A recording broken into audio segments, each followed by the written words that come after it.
'Twas the night after e-begging, when all through the house not a patron was stirring, not even anonymous. The big badges was hung by the sub badge with care, in hopes that the pig roach would soon be there. How's it going, everybody? Almighty Tevin here, and we have a phenomenal event that I'm sure the kids are very excited to see. If you didn't already see it, I should check the views on this because it's probably not that good. But as Dave says, YouTube is an archive channel now.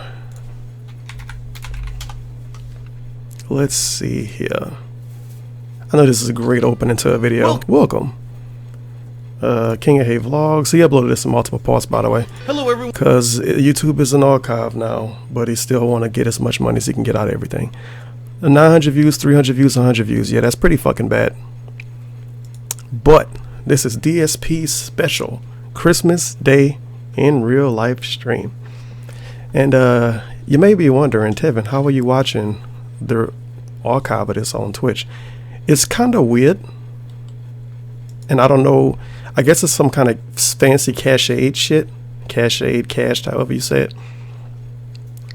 But if you open the archive of it right before he deleted it, you can sit there and watch the whole thing. At least based on my research, you can. See, because he deleted it, it's gone now. But I wanted to watch it this way so I could see the chat, because the chat is half of the fun to stuff like this. And YouTube comments are kind of dead even when you have them enabled. So, and I'm also recording this 1080p.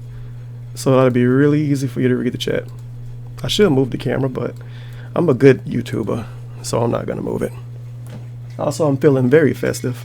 I got my hashtag on the bottom.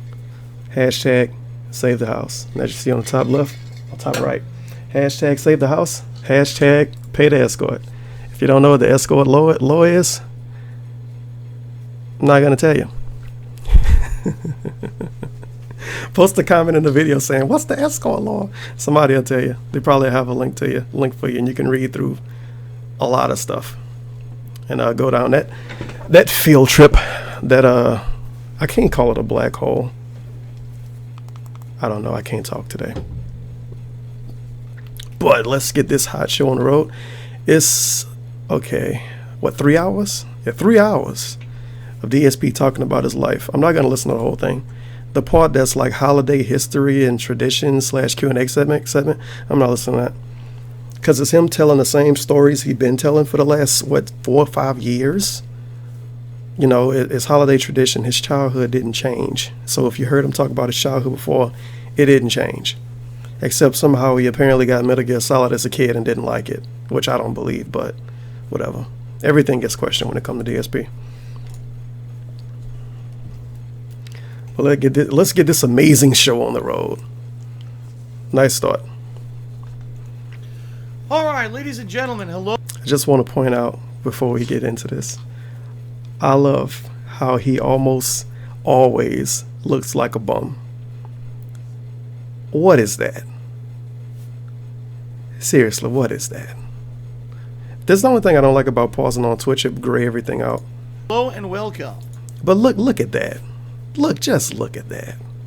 He couldn't shave. You are the only video we're gonna see, and you don't shave.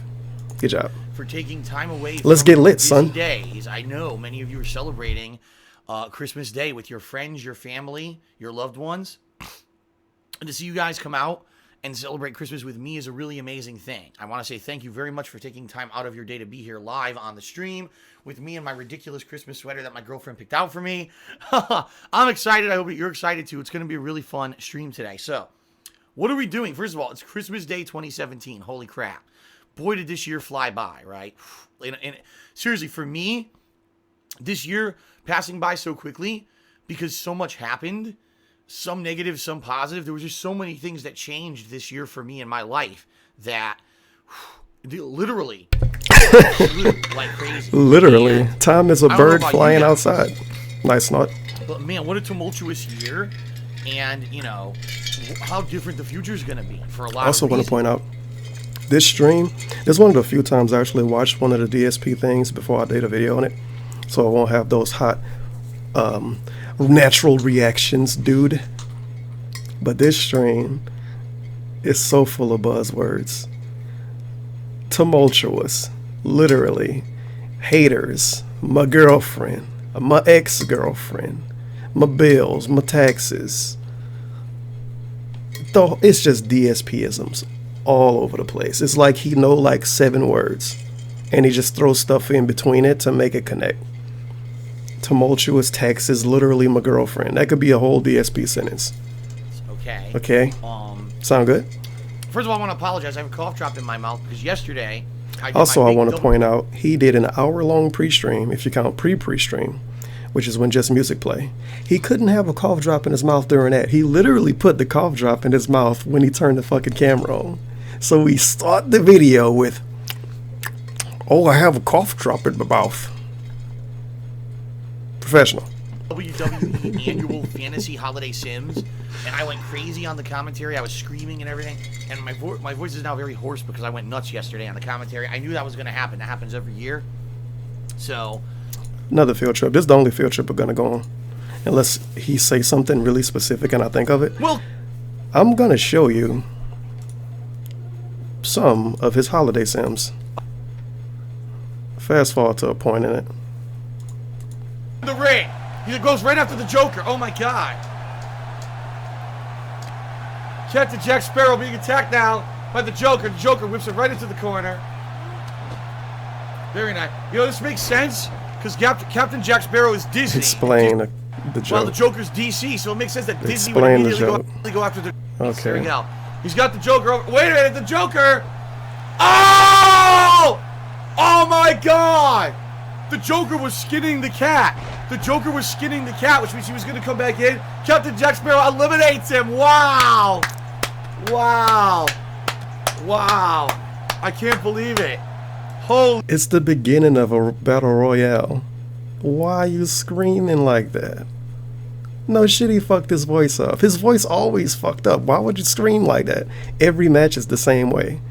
Now I don't know about you, but if you watch wrestling, you know it's a build up when it comes to the actual show. You don't hear Michael Cole. I don't even know if you see the commentary. You don't hear Michael Cole screaming every fucking match. It's not like the Bella Twins out there and he's screaming during a fight. But he screamed during every fucking match. And then he knew he was going to do a 4-hour-long talking stream the next day, but he still screamed every match. And then he come on stream the next day. Oh, I got something in my mouth, man, my throat. I gotta drink some tea. GG Dave. You know, got the lozenge going. The lozenge. And I will probably need more during the course of today's stream. Sound good? So apologies if, I'm drinking and or whatever. Also, FYI, this stream is going to have several segments. What I'm planning on doing is a first segment here where I could do kind of an intro. And I like the chat post. Time can literally fly. Everything that happened in 2017 for me. All right. And then what I have plans for the future. Then I'm going to take a break. Then there's going to be a second segment where I'm going to be talking all about Christmas, the history of me and Christmas and my family and the kind of stuff that we would do during the holidays, Christmas traditions and the like. And what I want to do is kind of go more interactive during that segment and talk with people in the stream chat about respond to donations. What do they do for the holidays this year? What do they usually do? What are their traditions? And just have a little bit of a dialogue back and forth with those who are actually watching live. Holy snot. And then, depending on time, because I don't know how long these segments are going to take or whatever. His body is so raggedy. Open kind of Q&A near the end of the stream where I answer everyone's questions in a special segment for the holidays. I'm going to probably break these segments up into different videos for YouTube. So if you're watching this on my vlogging channel, The King of Hate Vlogs, please be patient. Obviously, there's going to be more than one video here that you can watch. If you're watching on stream, it's just going to have breaks in between the segments, commercial breaks, so I'll play a little commercial breaks. Too. Very exciting. So relax my voice. More than likely later I'll get like a hot tea to help with everything, my voice and everything. So, that's kind of what's on the docket for today, all right? Now, FYI, difference between this and other streams that I've done is I will be doing shout-outs for those who cheer, sub, and tip. I see a post in the chat. It's behind my head. You're going to see it when it scroll up. It says, drink FGT. Is that his way of calling him a faggot? Okay. And in addition, I actually said this on pre-stream. This is great, by the way. I'll periodically be checking, and if anyone actually pledges to my Patreon during this stream, right over here, I'll give you a shout out too, because right now Patreon is really important for me to be able to raise funds to help with my tax situation. And people have been like, well, if I pledge to your Patreon, I don't really get anything out of it besides the perk. Everyone else gets a shout out.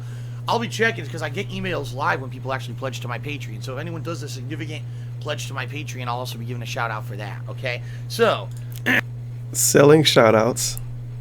First of all, second of all, he got $5 on Patreon during the stream. Oh no, he got $10 now. But one dude gave him $5. It was like, I just pledged to Patreon, Phil. And then he checked the email and was like, oh, thank you. FYI, there will be shout-outs during the course of this stream. Shout-outs and stuff coming up in the corner here. So much fucking I will snorts. ask this. Please reserve kind of quick questions for the end of the show. Because at the end of this show, I will be doing, like I said, a Q&A segment. And it makes more sense to reserve your questions for the end of the show than be spamming me with 10-bit questions throughout the show. That would just basically break the flow of it and kind of interrupt everything, okay? So give me consistent money during the stream. But don't ask pesky questions with that consistent money. Wait till I want you to ask me questions and then send questions with money attached. Then I may read them. All right. It's off to a good start. With a shout-out. Shout-outs! To Hank Duma, who gave me a $10 tip. And Hank says, Phil, did you receive anything as a Christmas present from Santa this year? Also, very happy with the return of Poorly Cooking with the King. Who's going to give him a gift? His parents and his girlfriend. And strangers on the internet. But they don't even really give him gifts. They just give him money. But, okay. I'll talk about that in a moment. The Poorly Cooking with the King. In fact, I will mention that during my future plans discussion. I like the chin rub for that. Segment, okay, this first segment of the show. So I'll talk about that in a moment. But did I receive anything for Christmas today?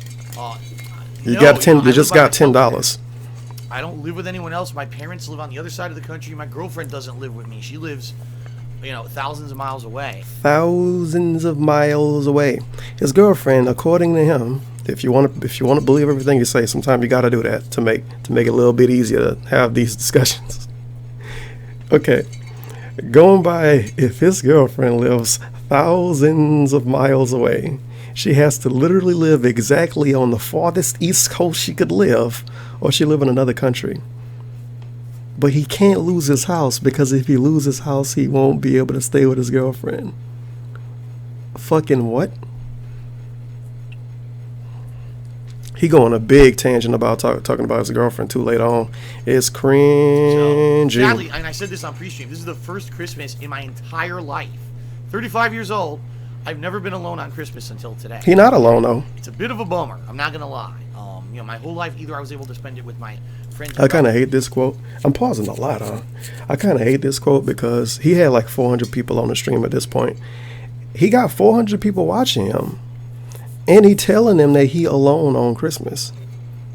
Pushing the meme of LOL, lay lonely gamer streams on Twitch on Christmas. They have no life, they have no friends.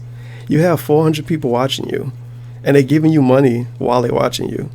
And you're basically telling them that don't mean as much as one person being around me in real life. Because let's be honest, when Panda Lee was around, she kind of just existed. He talk about that a good bit in this video too. She kind of just existed. But those 400 people, and it was like 700 people towards the end, if you don't count the view bots, they don't count apparently. He's still alone. Fair enough. He needs somebody to cook for him. With my significant other, and now I'm just, at home by myself. And it kind of sucks. I like the three wide open mouths from Would You Like Some Balls? I woke up this morning to a beautiful white Christmas. We had snow overnight. Beautiful. And the thing is, in Washington State, we don't often get snow where I live, and where I live also, when we usually get it, it's usually just like a dusting. We have like 3-4 inches of snow outside, which we almost never get. This is very out of the ordinary. And to get it on Christmas Day is like the perfect time. It looks gorgeous outside. And the other cool thing is, I'm not going anywhere. I'm not, I don't have to go out of my house or anything. Of course he doesn't have to leave his house. It's not like, oh God, now I gotta go shovel. It's nothing like that. It's cool. Have time to clean up by itself, and it's beautiful out there. It really is.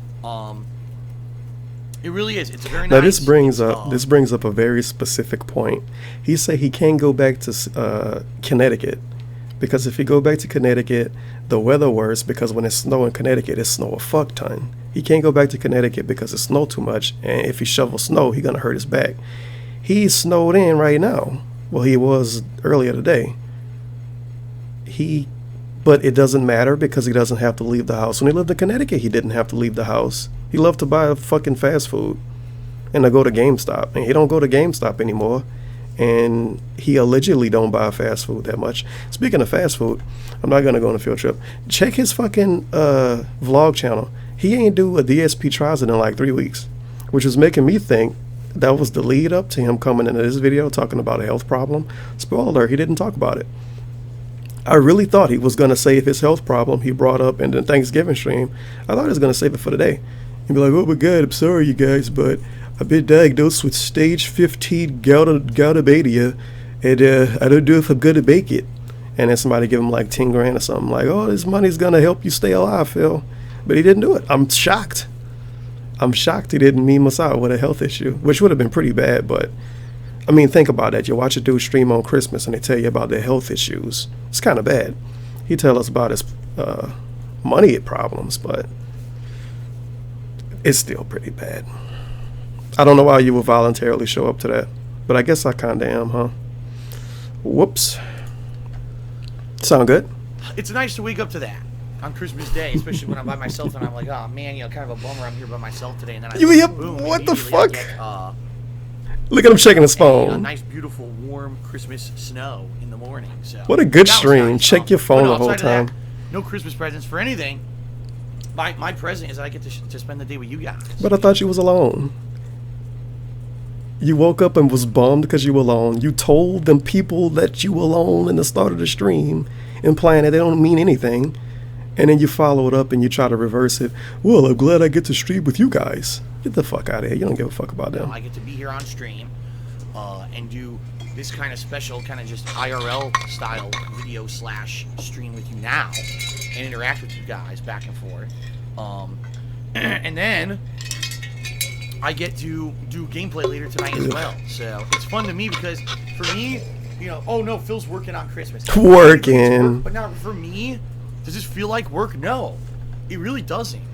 You know, at one point it did, I'll be honest. For a few I like this there, quote, by the way. I'd probably say around mid-2013, 2014 through maybe like 2016. It felt like, man, some days I'm just so tired I don't want to go to stream. I just want it's work. Now I don't feel like that anymore. So for half of the amount of time he'd been doing YouTube for a job, it felt like work. And also, if you pay attention to the time span he left right there. I like this free promotion for these people at the bottom here. You can't really see them all the way, but you kind of can see part of the thumbnail. I kind of, you know what, theater mode. Yep, that's what I need to do. Glad I did it before some dude come in the comments saying, oh my God, why didn't you watch a theater mode? But, save the house. What I was about to say? Oh yeah, more than half of the time he'd been doing YouTube for a job felt like work to him. And if you pay attention to the dates he gave, 2013 to 2016, he started streaming on YouTube. No, he started streaming on Twitch and using direct capture in 2013. He left YouTube to go back to Twitch and made a fuck ton of money in 2016.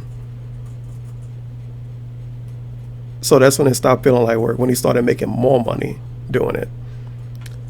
Fantastic. Anymore. I get up, I'm like, man, this is exciting. I get to go share my thoughts and my gameplay experiences with people on a daily basis. He was able to do that anyway. Really enjoy what I'm doing. He was able to do that anyway. Different. It really is. Like I'll be honest with you guys. YouTube became toxic over the years. Twitch is fucking toxic. I was getting no positivity, no growth, nothing from there at all. Dude, mad people get banned in his chat every day. YouTube is toxic, but Twitch not. And he don't even have a reasoning to say how Twitch isn't toxic and YouTube is. Besides just that he get more support on Twitch. That's really all it is. He feel better about streaming every day because he make more money doing it. People are telling me I'm doing stuff right. They like the playthroughs. What am I doing wrong? Everything. Then all of a sudden this year, I focus on Twitch and everything changes. Everything's more positive. People are coming out in droves. In droves. On the stream. So obviously, I wasn't the problem. YouTube was the problem. Listen to that meme. I wasn't the problem. YouTube was. Holy cow. Okay. It became this gross, toxic place. Toxic. While Twitch is kind of the opposite at this point. So that being said, I'm happy to be here and to share my experiences with you guys here on Christmas Day. Okay? So I'm about to begin the first segment. However, I got a shout out to the Raven Org who did a 50-bit cheer. And he said a few weeks ago, San Antonio. It's another field trip I said I wouldn't do him. Let's look at his like surge of popularity or whatever the fuck. You know, because he said people are coming in droves. Droves. Let me see. He came back in what? Oh, this graph sucks balls. It's kind of hard to read it. I don't know what this big spike is. 3.4 million? What the hell happened that month? The people came back in droves. 58,000, 60,000, 45,000, 91,000. This must have been, this wasn't July. There's got to be a better way to check this graph. This sucks. 91,000, 51,000, 99,000, 100, 196, 82. He seemed to average about 90,000 total views a month, which doesn't really matter on Twitch. But if you watch his streams, he averaged between 400 and 500 people almost every stream, unless a brand new game come out, or unless he's doing something like Dark Souls, and people want to show up to shit on him or to watch him do bad. He got a lot of new followers, but followers don't mean anything. I say this all the time. 2 regulars mean more than 20 followers. Fuck, 2 regulars mean more than 100 followers. Because 100 people follow, if they never come back and don't do nothing but boost your numbers, and then somebody like me, some asshole, show up to your stream and they think to themselves, wow, this dude got 20,000 followers and 8 views. Nobody fucking watches him. That's how a lot of female streamers are. They'll have like, I'm kind of going on a tangent here. This is how a lot of female streamers are. They have like, I've seen some of them. I fucking used to follow some of them. They have like 10,000 followers, right? But only get like 20 views a stream. It's because they're a pretty girl. People follow them, they get the notification, and they get their name said, and they never show up again. So they have no regulars, but their followers look good. He see the follow number go up a lot, and he see the sub number go up. And he's like, oh, people are coming in droves. But his average views is the same. It's been the same since he came back. But, I mean, he's still doing good in my opinion. If he didn't live in a fucking McMansion, you know, if he lived like a normal person that don't have kids or a wife, he'll be doing damn good. He at least say he doing bad, or at least feel like he doing bad. There's no way to know for sure. But it's really because of the stuff he paying for. It's not because of what he getting. Got its first snow in like a few decades, so that's neat for me. Wow, that's pretty cool. That was a nice response. That really is cool. It's cool, dude. Hear. So thank you for the cheer. Thanks for that cool sentiment. You know, it's nice to know that people are having fun all around the country right now. No, that was weeks ago. That's not right now. In particular, I've heard in the United States, like there's basically a snow wave hitting all of the U.S. and everyone's pretty much getting a white Christmas unless they live in like a Caucasian Christmas. Texas, no, they didn't get it's very snow exciting. In particular today, but you know, a lot of places are getting snow today, which is really nice for Christmas, right? All right, ladies and gentlemen, let's talk. 2017. I should boost the audio a little bit. This year was, right? Nice snort. In my wildest dreams, did I predict the crazy amount of ups and downs that would happen to me in 2017? What the fuck are you looking at the calendar here for? It was just out of control. It was like... He got the weirdest ticks about him. He says 2017... He literally looks to the side at his calendar on the wall like he needs to confirm it's 2017. What a unique individual. Giant sweeping change, giant sweeping things that hit me out of left field that I didn't expect. I would actually say this. There were 2 years in my life. He has to hold up the number 2. Really went crazy. 2010, and that was the year, if you guys remember, that I had an office job. I had been working at this office job for about 5 years. I had gotten commendations at this job, being told I was doing everything right. Nice snort. Imagine being such a fucking baby to complain about a job you lost 7 years ago. Almost 8 years ago. What are you doing? He still bring up this and tell us like it's a new story. I was getting commendations and I got fired. Okay? And you bummed around on YouTube for 8 years after that. Get over it. Holy shit. The certificate that was awarded to me for going above and beyond at the this way job, you talk, you swear he wanted to keep the job. Bonuses and everything when I was working at this job. And all of a sudden in October of 2010, they laid me off out of nowhere. It was 7 years ago. And at the time, I had been doing YouTube as a hobby for 2 years. I had never made any money on YouTube. Back then, it wasn't even possible to monetize your videos on YouTube. And yes, it was. You couldn't monetize gaming videos. That That's incorrect information. Even at a job where I'm being told I'm, doing outstanding. I'm giving raises. I could just lose my job out of nowhere on a whim, right? Holy shit. Yeah, that was pretty crazy. And then I would say probably the other crazy year was this year because of all the shit that happened, which I'm about to go through. I'm actually going to go through all of 2017 and just recap the stuff that happened in my life because what a year, well, ups and downs, man. A year of ups and downs for sure. Oh my God. Thank you to Mies for $1 tip. $1, wow. From France. Keep up the great stream. I really love your pre-streams. Thank you, Mies. They love the pre-streams. I appreciate it. Okay. So let's recap. Let's start. Let's actually. Holy shit! Is this real? This part is great, by the way. We got to go into some super specific, deep, some deep lore right here. You might want to tune this out for the next 10 minutes. Not even 10 minutes. 3-4 minutes. A while ago, there's one of his fucking pre-streams. Every pre-stream he uploads is an hour now. So I'm not fucking going to look for that information. But a while ago, he's changed his he changed Muxy to show notifications in the chat when people sent money. Because it used to be they only get a notification in the chat if they sub or if they send bits. If you send money, you get on screen. If you send $1, you don't even get that. You got to just hope he reads it on because he wants to. But he changed it to when if you send money, like if you send $1 or more through Muxy, through PayPal donations, tips or whatever the fuck, it would show up in the chat. Like, thanks for Cocksucker97 for tipping $2. Hey, Phil, loved the video. It's been watching since 1927. Woo! It'll show something like that in the chat. He did that for a day or maybe a couple of days and then stopped doing it. I don't know why he stopped doing it. So if somebody send actual money and not bits and don't sub and the notifications don't work, you see nothing. You have to 100% go by his word. It just so happens to be the day he doing his in real life stream and he gets $1,000 donation. We have no confirmation he got it. No notification on screen, no notification in the chat, no person that showed up in the chat saying that they did it. Because I think they said it was from Santa or something. Now, if you want to put your tinfoil hat on and look outside for some black helicopters, you could say, well, this was all just made up. And he say he got $1,000 donation when he literally didn't get anything. Because we have no confirmation. And when he turned Muxy on, because it's way late in the stream, people was like, Phil, the notifications don't work. So he turned the notifications on, like he reset it in OBS. Now, you can redo notifications in Muxy, by the way. In Muxy Streamlabs, probably all of them. If somebody sent like $20 and you didn't see the notification or it didn't work, you could go back into your dashboard, click on it, and resend the notification. Of course, DSP isn't going to do that. And even if he did, you can make up donations too. At least in Streamlabs you can.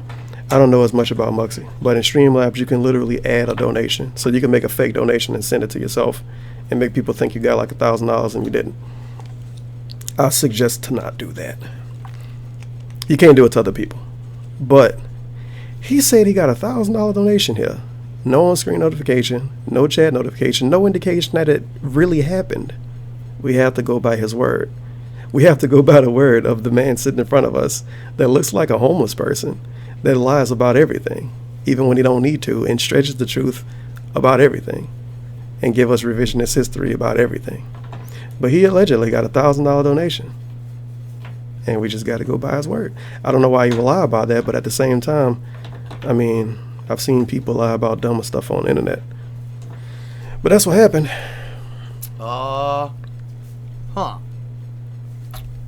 This is also his reaction to getting $1,000 donation. If this really happened, he smacks his fucking lips 4 times in a row and say, and then assumes it's a troll.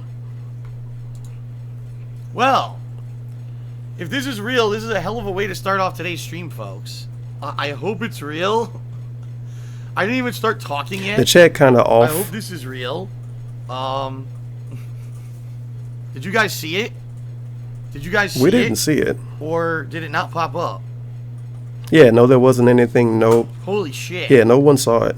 All right, so obviously I'm gonna tell you this. If this, I don't know if this is. We'll find out later today because I'll be able to check my PayPal and everything.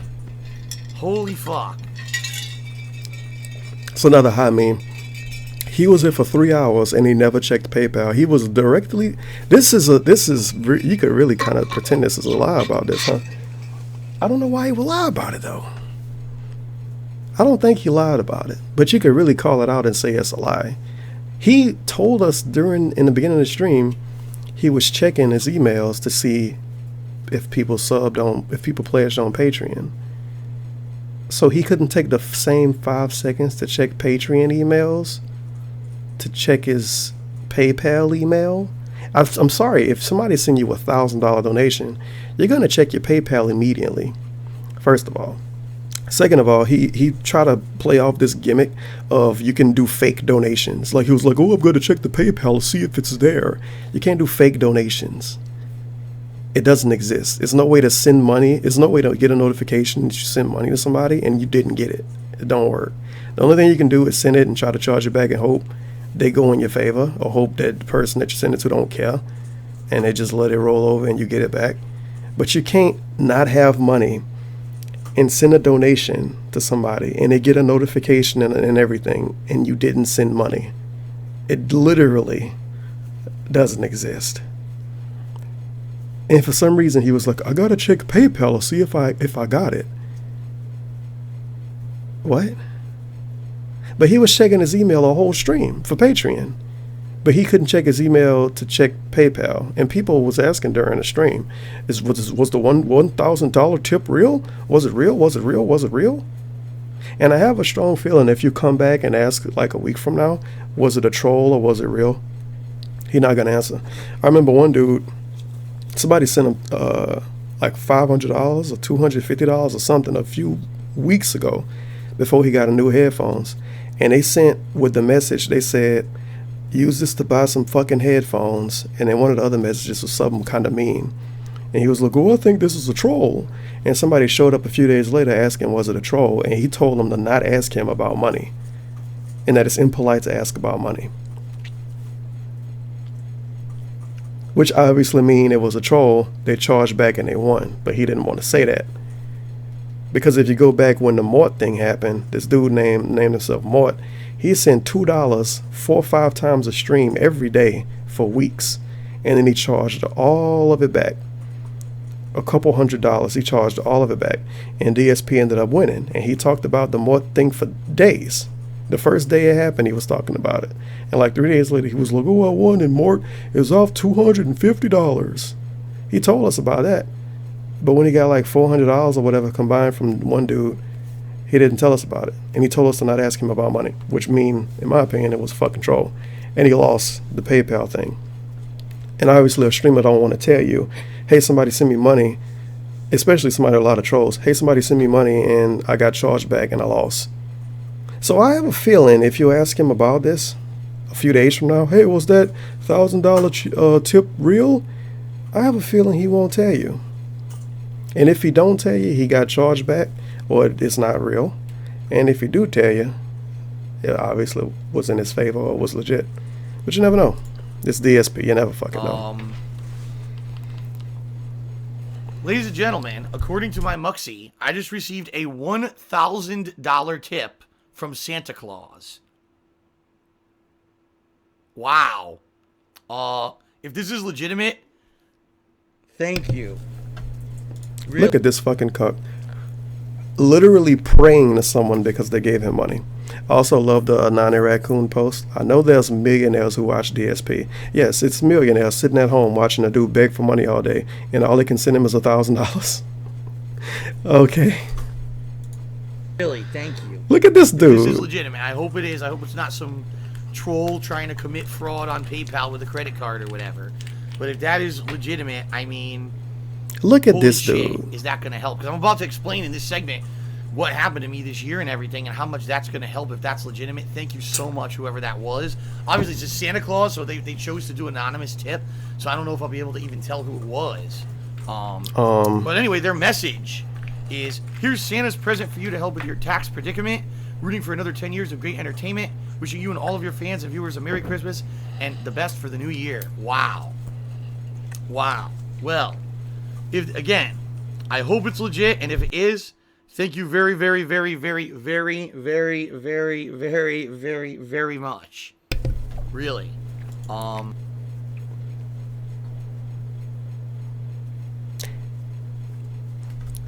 I hope it's real. I hope it's real. I hope it's not a troll. I hope it's not a troll. I hope it's not a troll. If it's real, thank you. I hope it's not a troll. I hope it's not a troll. I hope it's not a troll. No notification. Holy crap, man. That's crazy. He didn't even have the chat open, by the way. This is why when he was like, oh, did anybody see it? Nobody said no, they didn't see the notification with bits. People should have sent bits saying we didn't see the notification. Because later on in the chat, he was like, all right, I'm going to open the stream chat. He had the chat fucking closed when he did this. So he literally only saw donations and shit. What a nice guy. He really love his fans. He don't read what you say unless he wants to, or unless he wants money from you. Fantastic. All right. Sound good? Wow. All right. He could have checked his Let's PayPal continue, right there. folks. He just looked at his phone. I hope that's real. Thank you to Captain DCW who just did 100-bit cheers and Merry Christmas, Phil. Sorry, guys, that I'm kind of stunned. I am. I'm stunned. If that's real, I'm really stunned right now. If that was real, because that, I mean, is going to help so much with this upcoming problem that I'm having with these taxes. You have no idea. Like, that might pay for half the taxes that I owe at the end of January. If I don't know what I owe yet. This is a great quote. Look at his face when he said this too, by the way. It's fake as fuck. Oh no, is it not gonna play? Okay, I thought Twitch gave up on keeping track of this. Alright, well. Wow. Alright. He says it might pay half of it. And then he looks up in the sky and say, I don't know yet. Let's continue, folks. Wow. Obviously, he's telling the truth. Real. Thank you to Captain DCW who just did 100-bit cheers and Merry Christmas, Phil. So sunshine happening now? I'm kind of stunned. I am. I'm stunned. If that's real, I'm really stunned right now. If that was real, because that. If that was real. If that was real. If that was real. I hope it's real. That was real. Taxes, you have no idea. Like that might pay for half the taxes that I owe at the end of January. If I don't know what I owe yet, but it may. He looks directly at the camera and says it might pay half of it, and then he looks up looking for Jesus to find a lie and say, I don't know what the amount is. I don't know yet. What a believable guy. Like have the issue, so thank you. Pray to him again. Thank you. Thank you. Okay. Thanks, ugly God. All right. Let's talk about this year, folks. Holy shit, I'm going to be so distracted during this session. Seriously, I'm going to be so distracted. All right. This is a good post in the chat. It was a tip, not a Patreon pledge. You fuckboy. If you really gave DSP $1,000 at one time, why did you not send it through Patreon? Think about that. If you would have sent it through Patreon, you would have been rewarding him with the same amount of money and hundreds to thousands of people that watch him play Metal Gear Solid 2 and 3. But you send a direct donation, and Patreon's still sitting at $1,000. What the whole fuck? That's so, I don't understand that. Ladies and gentlemen, 2017. This is going to be a long video because I'm pausing a lot. Just so you guys know, to give you some perspective of how 2017 Thanks, ugly started, God. it already was tumultuous for me. Tumultuous. Every year, typically, at the end of the year, between the months of September to December, all right, on http://teespring.com/stores/DarkSydePhil Gaming.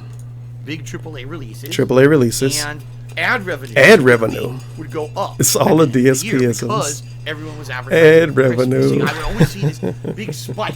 And keep in mind, holy before shit. 2017, the vast my ad majority revenue. of my income every month came from YouTube. That was my focus. Streaming, I made like nothing doing it. It was fan I don't have a service micro for me. penis. So for me, the live streams were just kind of messing around. They don't do it for the love of the game. And, They do it for this. but it wasn't like a focus of mine at all. It was always YouTube. Why am I toxic? The end of 2016, I'm not a children's I saw entertainer. no increase in viewership and no increase in revenue. So I was counting on this big spike to pay my bills. Pay my bills. You know, for taxes. Taxes. Doing everything at the end of 2016, and it didn't happen. And so in 2017, I said I got to do something drastic. I have to do something to make it so that I can make it through this year. Bruh, all we got during that was pay my bills, taxes, ad revenue, tumultuous. What the fuck? And that's why, if you remember, in January of 2017, holy I shit. did Dark Souls Redemption run. I did this idea where, man, if I go back and I play this game All right. He checking emails again, by the way. I really sucked at. He could check PayPal right now. And by the way, I am going to be checking my phone during this stream because I said if people do pledge to my Patreon, I'm going to give them a shout out. Listen to this. It's so pitiful. Phone. It's going to give me a live feed of if people pledge to my Patreon. That's why I'll be checking my phone. What the fuck? Stream, okay? Check your fucking PayPal in. I did this redemption run in 2017 of Dark Souls. Now, I didn't know if anyone was going to care, all right? I did hit a funding goal in December to do this run in January, which was nice, on Patreon. So I had some extra Patreon funds in my pocket, which was nice. Did this redemption run of Dark Souls. Massively successful. People were coming out to stream like crazy. People, surprisingly enough, which I didn't know would happen. I love this chat post. My dog died this morning. Life sucks. That's a good first chat post. I know before that they posted 2 dots. And that's it. Wow, so you come into a stream chat to post 2 dots and say your dog died. Man, that's quite a positive individual. It's a good chat to show up to, too, because DSP is not going to know what you said unless you send him money. He didn't even have the chat open during this. To the channel in droves. Droves. Now, at this point, I didn't even accept tips yet. And actually, people were asking me, Phil, are you ever going to accept donations or tips because we like to do it? I was like, nah, I think things will turn around. He had a Patreon. I talked about this before. I don't understand the way humans work, obviously. But the dude got a Patreon, and he cried for money on it every day, saying he needs that money to pay his bills and shit. And people didn't send him, his Patreon was dry. It's still dry, because people would rather send him $4 and get a notification on the screen. Why? Why do you care about getting a notification on the screen during a stream with 400 people there? It's so fucking weird to me. When you can send the money to Patreon and literally reward everybody that watches him, instead of just giving him the money directly and getting, oh, I got a $4 tip from Dick in My Balls, and they say Hatsune Miku was the best girl. Well, thank you for the tip. Oh, people are weird. It's not a big deal. I think things will be fine. But that was actually... Is my mic still on? It was... Okay, it's still on. Good. It was... I'm getting a new mic soon. Or those streams, sometime next month. 2 or 3 week period where if I don't die first. Redemption run, that I really feel people saw me streaming on Twitch and were like, wow. Wow. Actually, it works better when Phil is live because he's interactive with the stream chat. He was live on YouTube. He never stopped. From the first day DSP started streaming, he never stopped streaming unless he couldn't stream. So what are you talking about? It's better when he live. He was live on YouTube. He pretends it doesn't count. He's having fun. He's having fun. Right?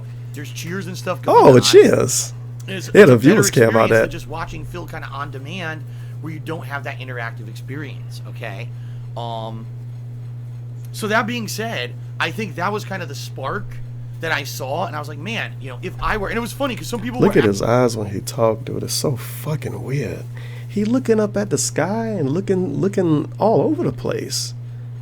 It's a Theo theory that he reads notes when he do like pre-streams and shit, or when he do his little vlogs, because he always looking to the right. But he looks everywhere. He looks up to the left. He looks up to the right. He looks straight up. He looked to the left. He looked to the right. He looked down, and then he checked Muxy to see if he got a new donation. Actually, what the hell? I wonder if Phil's just gonna what kind of fucking condition he got? Because look how much better this event was. That was more of a stream-focused event than him just doing videos for YouTube. Take a sip. A slurp sip, too. And that your mic sensitivity is way too high. In my head, that maybe this year I would want to focus more on streaming than anything else. But at that point, the bubble hadn't burst yet, per se, on YouTube. So I was still in the mindset, I'm going to keep doing YouTube full-time, and that's really how I'm going to continue on, all right? So... Looking at Muxy. Then... February came. What and I'll the be honest, fuck? Folks, this is something I've never talked about. Here we go. All right. Behind the scenes, just so you guys know, my relationship with my ex-girlfriend was not good. All right. This is when it gets hot. Relationship, and I'm not going to get too private because it's a very private situation. Let's just say this way: over the years that we had been together, things had changed dramatically in our lives. Things had changed dramatically with the quality of life, relationships with our family. Put it that way. Honestly, a lot of the stuff that had happened to me that negatively affected my ex-girlfriend put a big strain on her. All right. In particular, the swatting incidents that happened in 2015, I know were a big game changer because we went. Somebody posted LEANNA in all different separate chat posts, just in case Leanna is a trigger word that gets you automatically time. There's another chat post that say, in my opinion, Twitch is easier than YouTube, but YouTubers don't have to worry about being swatted or chargebacks. Imagine being that ignorant. DSP got swatted and he was streaming on YouTube back then. And chargebacks, YouTubers have donation fucking links. Anything you can pay through, you can get charged back through. YouTube got super chat now, and they already had like built-in donate to this guy buttons. So I don't know what he fucking talking about. He obviously not too informed. From basically two people who were like, man. But to be honest, it's a person in DSP chat that isn't banned yet. Most of those are not too informed. Just having fun. And generalization. Fun stuff out here now that we live together in Washington.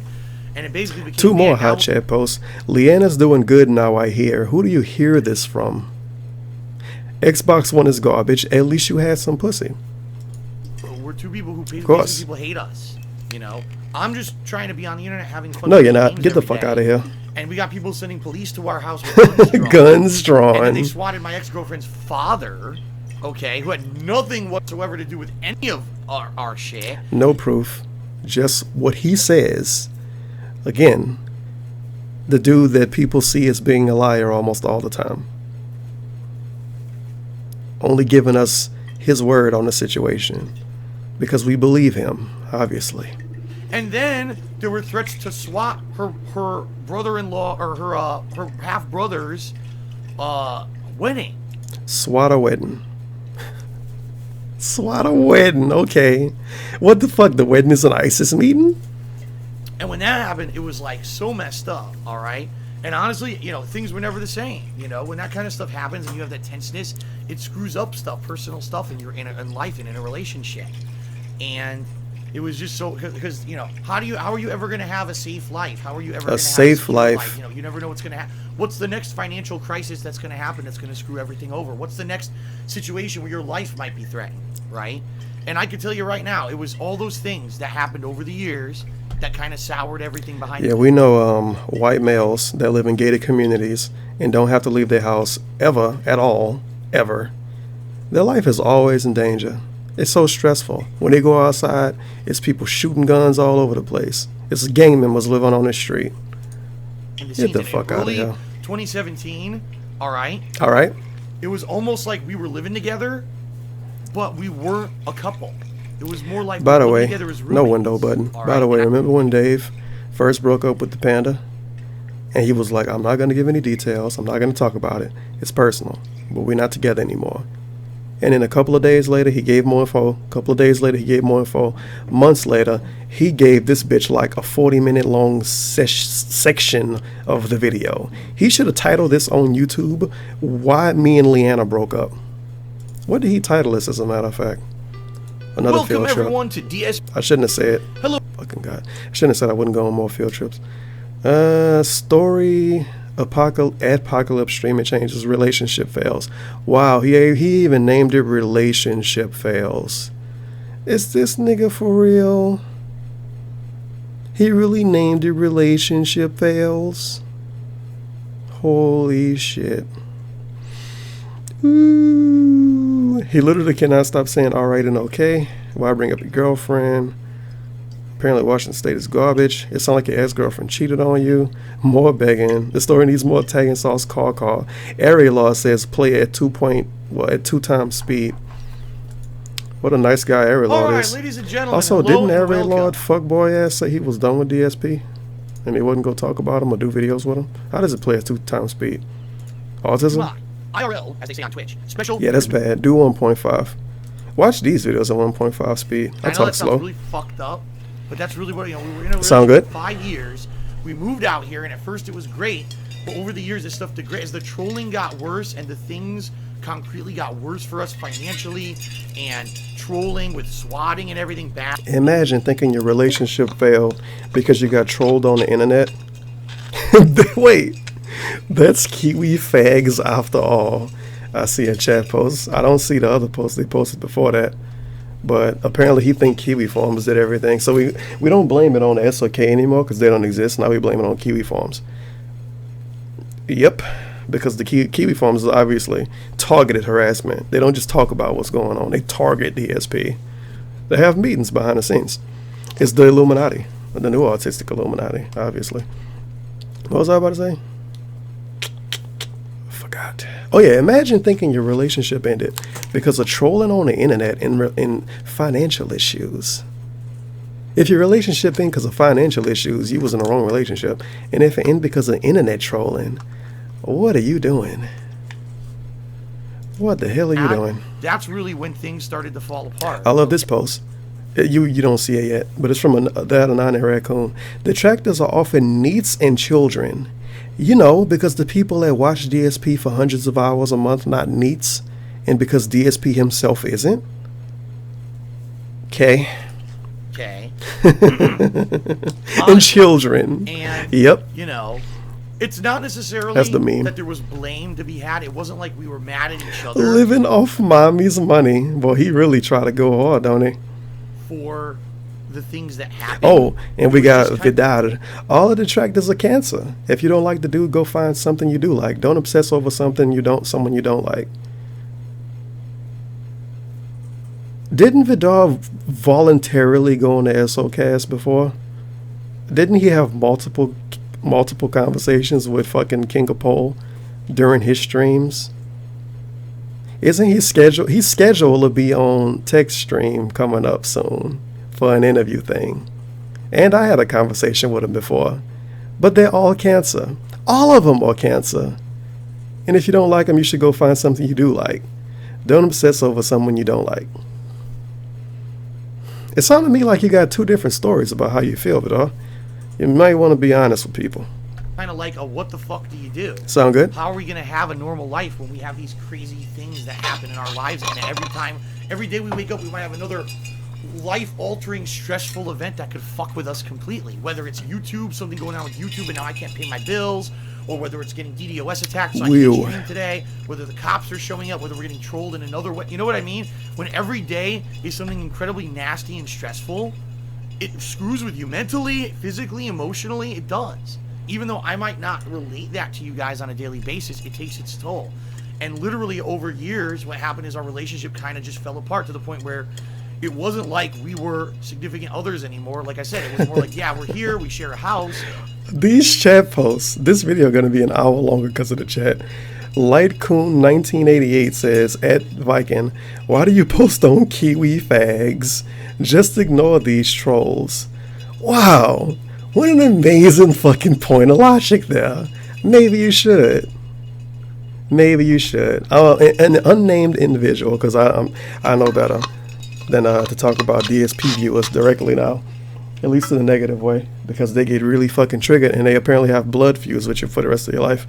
But an unnamed individual, if they watch the video this far, we fucking 50 minutes in. If they watch the video this far, they might as well become a fan of me too. Like they are a fan of DSP. But they've been showing up to my streams lately, trying to bait people to talk about DSP. And then they say, LOL, why does everybody here always talk about DSP?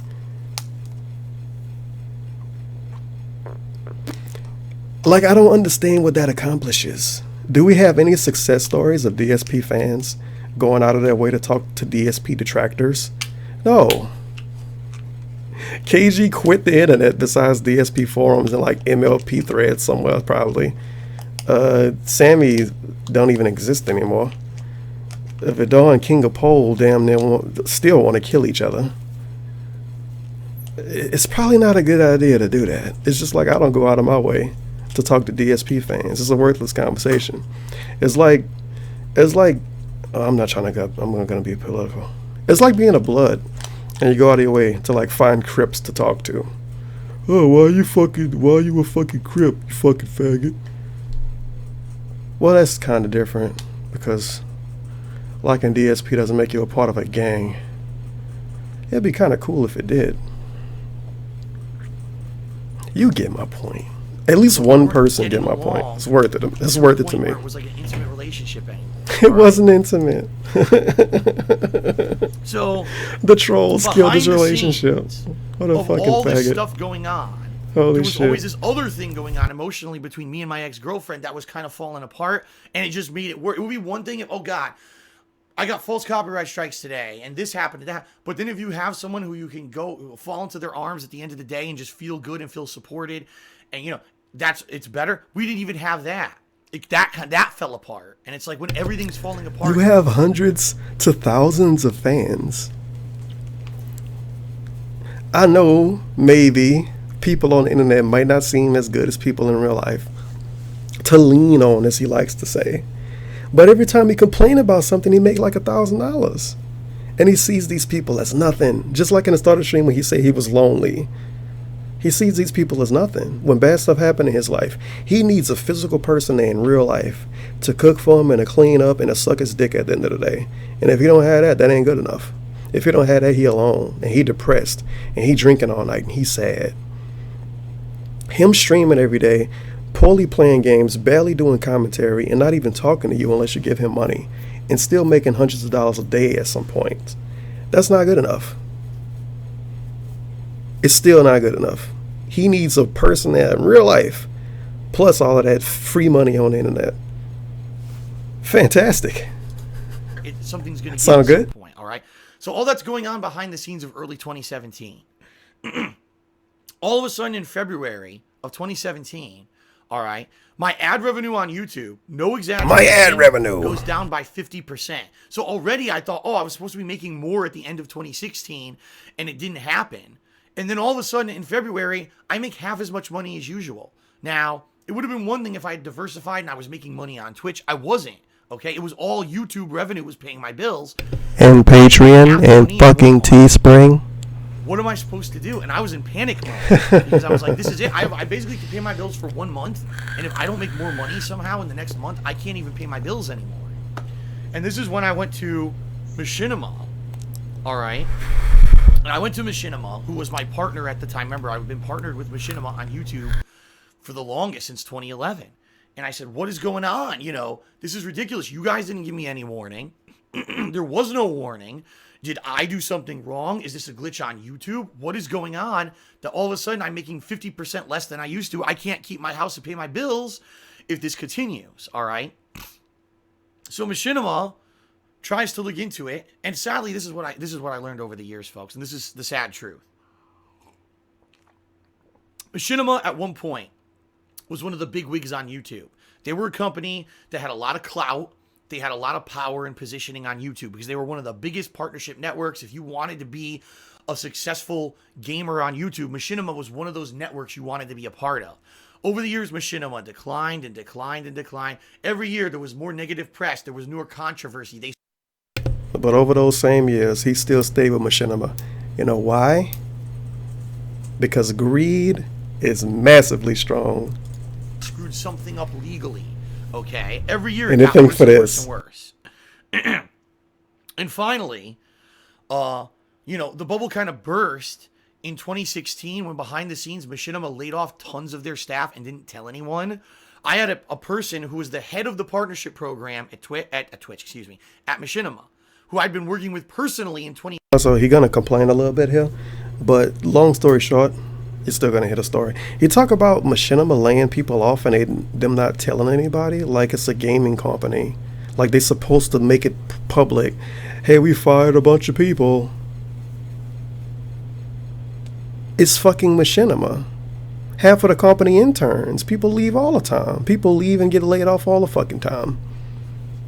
It's mad videos on YouTube of people that worked at Machinima like, I left Machinima. I don't fucking work there anymore. Hutch got a video like that. And you're like, oh, they didn't make it public. Okay. 2015 and a little bit in 2016. It's cool though, because nothing is his fault. Copyright strikes, things like that. They laid the guy off and didn't even tell me. So I had no contact at Machinima. I didn't even know this. They didn't even bother to tell me. Okay. So they laid off like half of the people who dealt with their partners. It was terrible, but they didn't tell anyone because they didn't want negative press. Okay. So here it is, February 2017. all of a sudden my ad revenue on YouTube halves. I don't know if I'm going to be able to pay my bills anymore. I contact Machinima, and Machinima is literally, I'm not even exaggerating, literally treating me like dirt. Like, whatever. Literally treated them like dirt. Stop bothering us. That's kind of the response I got from them. That was kind of like, we understand this is important to you, but just stop bothering us. We'll get to you back to you when we feel like it. And I'm like, what? This is my livelihood. I could lose my house. I could lose everything. I could go into financial ruin because all of a sudden my YouTube revenue just dropped by 50%. And Machinima was kind of like, meh, who cares? And like, that's not the attitude to have when you have people who, especially I love this post from Viking. How about you get banned? When people get banned, by the way, when you watch the chat and the replay, when people get banned, you don't see them in the chat. Like, it don't even show message deleted. They're literally not there anymore. So everybody you see here in this chat posting stuff on the right side, they didn't get banned. I guess it's like a safe space type thing. Fair enough. I don't care. How many people really watch archives and look at the chat anyway? Just fucking cunts like me. I've worked with them for over 6 years, right? Right. Being a dedicated partner for them, sticking up for them when people told me year after year after year to leave them. He stuck up for money. They weren't reliable, and because of the things happening behind the scenes that they were doing that were underhanded and bad. And I ignored all that. Because you was making more money. And said, no, I'm going to be loyal to them, and I'm going to stick with them. And I stuck up for them for 6 years. Because you was making more money. And then all of a sudden, I get to get treated like dirt. Oh, well, so what if your revenue halved? We'll figure it out. They didn't say that. All right. And after 2 weeks of waiting for answers and getting... If you got hours of your time, go back on some field trips, go to his vlogging channel, and watch some of his original begging videos, like from the beginning of 2017, when he was talking about ad revenue and talking about Machinima sticking up for him. He literally said that Machinima stuck up for him. He said that Machinima stuck up for him. And now we get revisionist history at the end of the year. Machinima didn't stick up for him. Machinima replied to him and treated him like dirt and said, well, whatever, we'll figure it out when we can. This is literally, as he likes to say literally, this is literally the exact opposite of the original story he told us. One thing can only be true, Dave. You can't fucking do that. You can't have videos on the internet where you're saying a thing and you make another video half a year later saying a different thing. Because some faggot like me is going to say, oh, remember the time a year ago when he said that? That was different. He lying now or he lied then. That's exactly what I'm doing.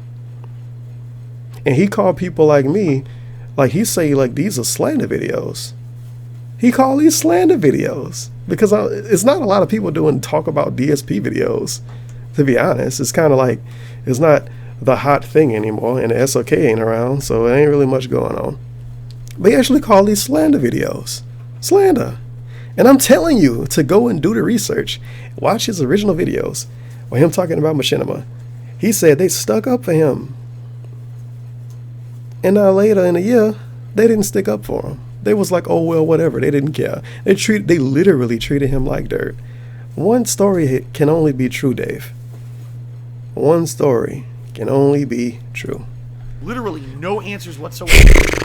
I told him, I said, if this is how you're going to behave, I don't know if I want to be, with you guys anymore. And then they fired him. Because I have to be with a partner network that at least is going to try to get me answers and not just be like, meh. In reality, what I really think happened here is Machinima had no clout anymore. They had no ability to go to YouTube and get any answers because YouTube just... He told us before that Machinima gets funded by YouTube sometimes. So like they don't go out of business. Also, Machinima still makes millions a year. I doubt billions. That's fucking silly. But they definitely make millions easily a year. How would they not have clout? How would a partnership network that makes millions of dollars a year not have clout? Machinima still got a bunch of big people under them. How do they not have clout? But Curse has clout, right? Because that's who he with now. If he was with Lavaria, he'd be like, Lavaria's a great company. Whoever he getting money from, he sucked their dick hardcore. Which is why he's so nice to his mods, because all his mods give him money, except for like one. And it's why he's so nice to people that send him money and he fucking pray to him every fucking day. But when they stop giving him money, or when they stop being nice to him, he hate them, and they detractors, and they pieces of shit. Machinima, he hates Machinima now. He shits on him every time he get the chance. Panda Lee, he shit on him now, every time he get the chance. But before him and Machinima broke up, he loved him. They was defending him. They was sticking up for him. That was great. Before him and Panda Lee broke up. Oh, that's my girlfriend. We were engaged now. I love her. Broke up. Oh, she left a bunch of shit in my house. She left in a huff. Same thing with Rambo and everybody else. Like, imagine being that fucking toxic. To love somebody. Oh, great, a Steam notification. That's going to be blinking forever. Or I can check it and oh, it's a fucking message. Thanks, page. I'm not going to check that right now. God damn it. And they watch these videos, so they're going to be like, oh, you checked my message during the video. What the hell is this? No. You fucking bastard.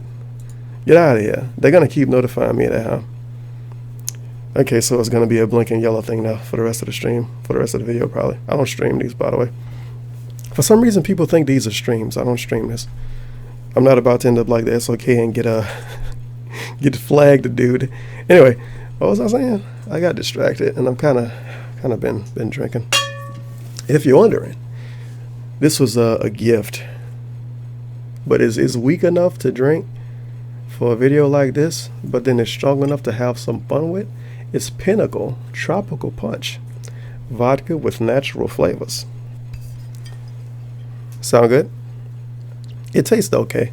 I got it mixed with a little bit of cranberry juice, but I kind of drunk a good bit of it and then poured a bunch in, so it's pretty much mostly me drinking it straight at this point.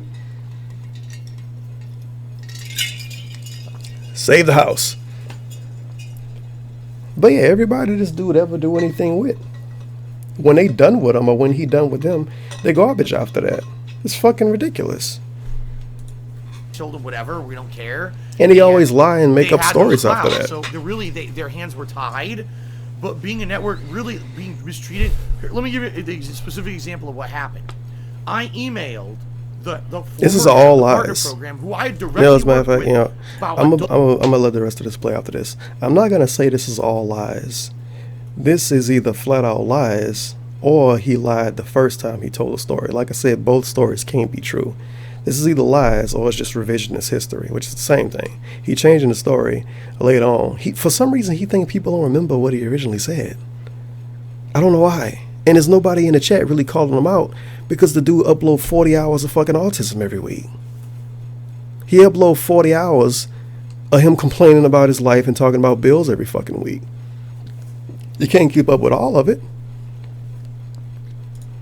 Dozen times in 2015 and a little bit in early 2016 on issues just like this, whether it was copyright issues, revenue issues, whatever. Revenue issues. I got a form letter email back saying this person is no longer with the company. Write this other person instead. So I did, and the next day I literally got an insulting email from Machinima saying, you're already in contact with us on this issue. Don't go around us and try to write other people in other departments. We're already taking care of this for you. How dare you? Insulting. And I was like, who are you to speak to me like that? You're basically disrespecting me because I might lose everything financially. You're not giving me answers. And then when I go to someone who's helped me in the past, you basically treat me like a small child and tell me not to try to seek out help. And that's what I told him. I said, I don't want to work with you anymore. Like, seriously, if this is how I'm going to be treated, I don't want to work with you anymore. And so at that point, I guess Machinima decided, gee, forget it. Since this guy looks like he's going to give us bad press anyway, let's get rid of him. And you said you don't want to work with him anymore. I don't want to work with you anymore. Okay, leave. You can't work anymore. What? That's basically what he did. He did the meme. I don't want to work for you anymore. What? Dude, you said you didn't want to work for him anymore. And they got rid of you, and you like, what the fuck? I didn't do anything. Canceled all my contracts. He said, at this point, we're just going to end all the contracts. Can I even post it? And I was like, all right, fine. That's kind of what I want anyway, anyway. Since you guys aren't helping me at all. All right. Now, the bottom line is... Jesus Christ. I had... Looking at Muxie. Still looking at Muxie. I had... There we go. Another... Now looking at the mall. Looking at the wall for some reason. Take a sip, stare at Muxie. All right, now hold on. Shout out. This is perfect because Nick actually tipped me $1 and he said the following. He says, Phil, in my opinion, leaving Machinima was... This brings up my point earlier. Remember when I say he didn't have the chat open? He say literally in the stream later. He say, time to open stream chat. He literally didn't have chat open during this. He only responded to this dude because he sent him $1. Imagine needing to send somebody $1 for them to fucking read what you said. He not popular. His chat is not that live. You could read his chat easily. It's not like this is fucking Lyric or something, and his chat is like 70,000 Pepe faces over and over. So if you want to talk to him, you have to send money. You don't have to send DSP money for him to fucking respond to you, but he forces you to send money to respond to him. It's ridiculous. It was a bad choice. You were getting a managed partnership, and the falling out was over something stupid. No, it wasn't. No, it wasn't. The falling out was not over something stupid. It wasn't over something stupid. It was over something petty. It being disrespected. Disrespected. By a company that's supposed to be the company that sticks up for you. A partnership company is basically supposed to be like your agent. They're supposed to stick up for you. They pay you. You don't pay them. For you. They're supposed to get you the best ad revenue. And being disrespected by my company, basically being talked to like a child and being told we don't care about your concerns. They don't care. They don't care. Enough is enough. I knew fucking going forward was Christ. going to be a toxic relationship with them, and that's why I knew I had to get out of there. All right. Now here's the thing. I had another company who I'd been talking with behind the scenes for 2 years. 2 years. All right. 2 years. 2 years. And this company wanted to get me on board with a managed partnership. The only thing was they were going to pay me slightly. By the way, I apologize for my throat. As I told you guys, yesterday I did the WWE stream. I went a little bit overboard, so my throat's How much cum you got stuck back there? Today. I'll probably get another lozenge in a moment, and I'm going to make myself a hot tea. Anyway, I had another company lined up. For 2 years, they wanted to recruit me, all right? And they had a managed partnership lined up for me, which means I would not have to worry about content ID. I'd be able to monetize my Nintendo videos. The only thing was they were going to pay me less than what Machinima was paying me ad revenue cut-wise. So I knew if I ever had a falling out with Machinima, okay, that I would be able to fall back on this. All right. So the day that this all happened with Machinima, I sent a private message to the person who was my contact at this company on Twitter, but I also knew this guy didn't read his PMs a lot, so I just sent him a general message. I tweeted him. I said, "Hey man, please hit me back. You know, I got something I'd like to talk about." That was a great idea. The trolls, those dumb fucks who had swatted me, DDoS attacked me, false copyright strikes, who had done everything to make my life a living hell over the years, saw me tweet this fucking guy, and somehow figured out that this guy was probably the agent at the network that I was going to probably go to. And they literally, I'm not exaggerating, within a course of 2 days, spammed the fuck out of this partnerships company's social media accounts so badly. Weaponized autism. That they had an internal meeting with the higher ups of the company. I like it, this dude in the chat blame it on Fred. Whether or not they would still be able to partner me. And everyone at the company wanted me to be there and partner with them. But because they were an up-and-coming company, they're not a huge they're not like Curse. You know what I mean? They're not a big company that is immune to all that stupid shit. They were afraid. I like how dumb DSP is to think if a company's big, they don't have to worry about negative press on social media. Do you ever check Twitter, Dave? People literally revoke ad campaigns because one person said it was racist and it got like 70,000 retweets. Fucking huge companies like Maybelline and shit. So he think a company like Curse don't care about trolls and bad press because they big.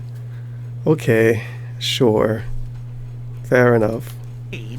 That because of this trolling happened, fucking multi-billion-dollar a month companies partnership with them change shit because of people got mad at them. Ongoing attacks and stuff against them. But okay. They were literally afraid. That they wouldn't be able to. Literally. They literally spammed them. They were literally afraid. Literally trolls. Literally. It is what it is. Adpocalypse. My ad revenue. Thanks for the tip. Thanks for the cheer. He got like 40 words he say 40,000 fucking times a day. Like they'd get negative association. At DarkSydePhil's with this smaller company, this company is just known as a toxic company. And so they actually rescinded their offer to partner me, which had been a 2-year standing offer to partner me under a managed partnership.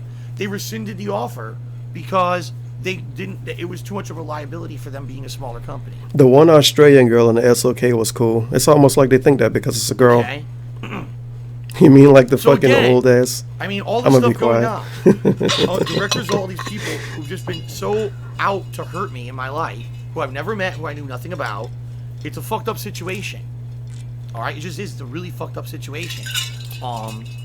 So now I'm in a situation where not only am I out of my partnership with Machinima, I'm now can't even get the partnership with the company who I had lined up to be the next company that I wanted to work with because of the nastiness and shit that had been happening to me. Checking his phone.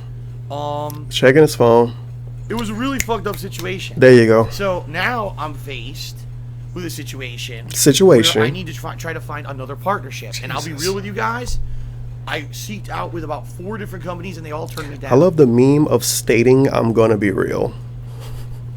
I thought she was already being real. And they all said it's because when we search for you on YouTube, we see negative shit. We see DSP is a pedophile, DSP is a thief, DSP is a greedy fuck, DSP is this and that.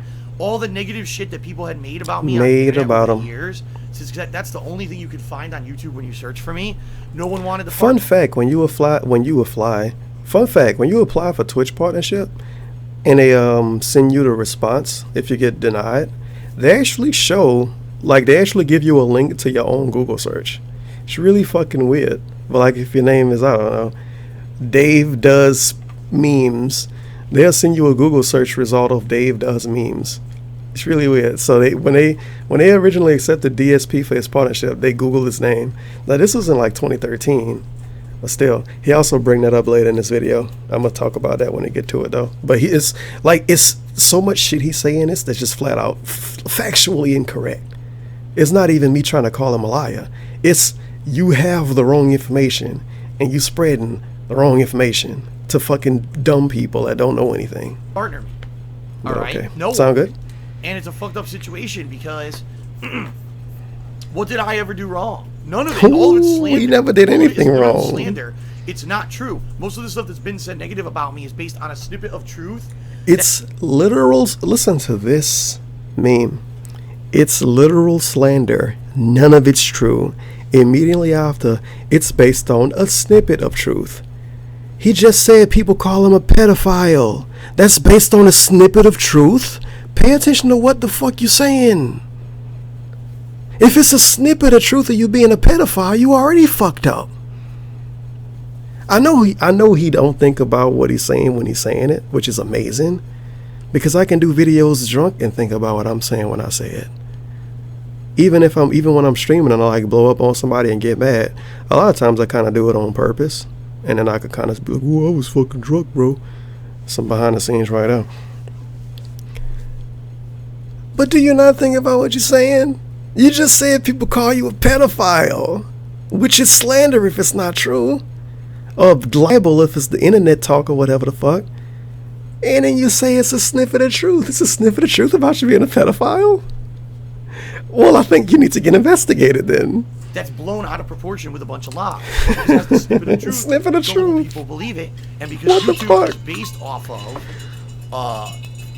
videos that go viral because of drama, these people got all kinds of popularity and shit. Oh yeah, they got popularity. So, seriously, it's just, looking at Muxy. It's ridiculous. Looking at Muxy.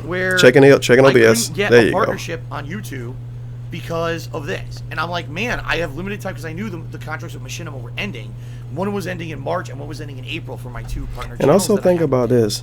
If that really, honestly, truly affected him getting a partnership with a fucking YouTube thing, imagine how much it's gonna affect him when he try to get a job eventually.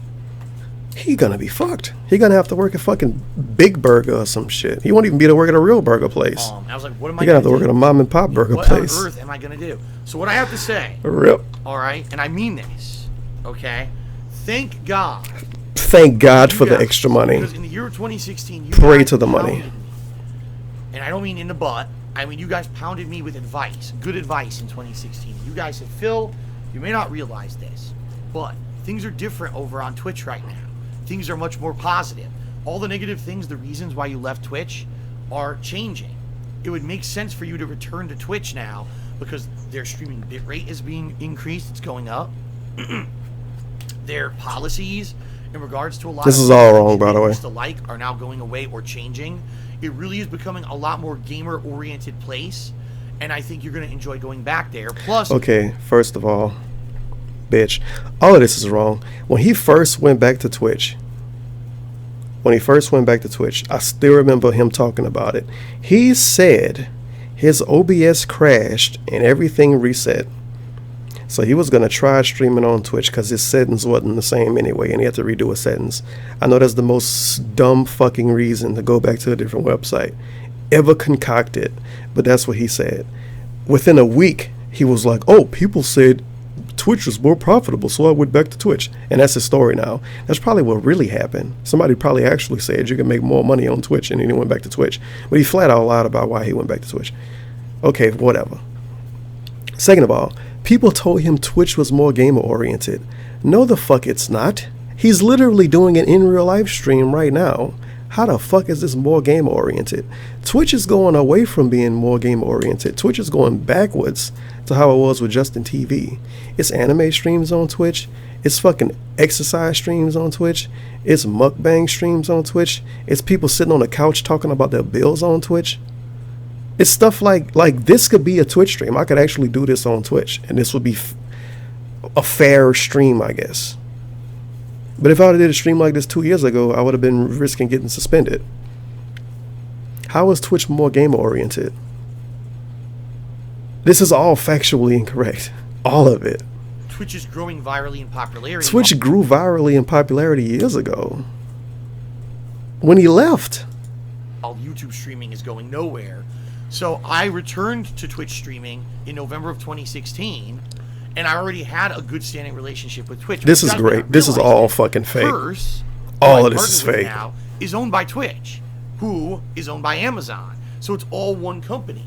So when I applied for my partnership with Twitch, all right, looking at Muxie, they reviewed all my information and saw, oh, this is DarkSydePhil. This is the same guy who already streamed with us for years, went away and came back, and now he's doing good on streams. This guy's reliable. Let's do it. And they partnered me. This is all wrong. When he left Twitch, he continued to shit on Twitch for about 2 years in a row. When the bid system started, he posted a tweet shitting on the bid system, calling it like a microtransaction or something. And I'm going to tell you something about Twitch. See, this is, again, DSP spreading misinformation of fucking uninformed people. Twitch, when they partner you, you never lose partner, ever. You're going to lose your account before you lose partner. He deactivated his account. He wasn't banned or suspended or whatever people like to say. He deactivated his account for the 2 years he wasn't on Twitch. You come back to Twitch, you do have to reapply for partnership, but they're going to give it to you if you already had it. When you apply for partnership, it's somewhere in the real fine wording, unless they changed it. You never lose partnership. It's people that's partnered on Twitch that average 4 or 5 viewers a stream, because they used to be popular and they fell off because they was playing some popular game and they stopped playing it. When Twitch give you partnership, they don't take it away. That's why it's so hard to get partnership. So Twitch didn't look at his fucking application and say, wow, DarkSydePhil's a great guy. Let's add him with that partnership, bro. That didn't happen. Twitch said, oh, he used to be partnered. He deactivated his account. He want to come back. Okay, partner him. You never lose partnership. Never. Never. So whatever meme he trying to pull here in his little revisionist history, trying to make himself feel important and make it seem like he cool and fucking known, it's all bullshit. It's all bullshit. And because of that, at least now I was making less money, but at least I was able to still make money on YouTube and basically kind of saved my butt temporarily because I knew I was going to be able to be partnered with Curse moving forward. Take a sip. So, all right. It basically saved my butt. Your advice to go back to Twitch spearheaded this kind People of... asked him to go back to Twitch since he left Twitch, by the way. And he used to shit on it every time. It's even a video within, I think, a month of him going back to Twitch saying that he's never going to go back to Twitch. And then a month later, he was like, hey, I'm back on Twitch. GG. Events that allow me to then be partnered with... It's going to be like a 6-hour-long video. It's going to probably be the longest video of the year from me. Thank you to everyone who's in touch with everything going on the internet. Thank you to those of you who gave me a really amazing advice.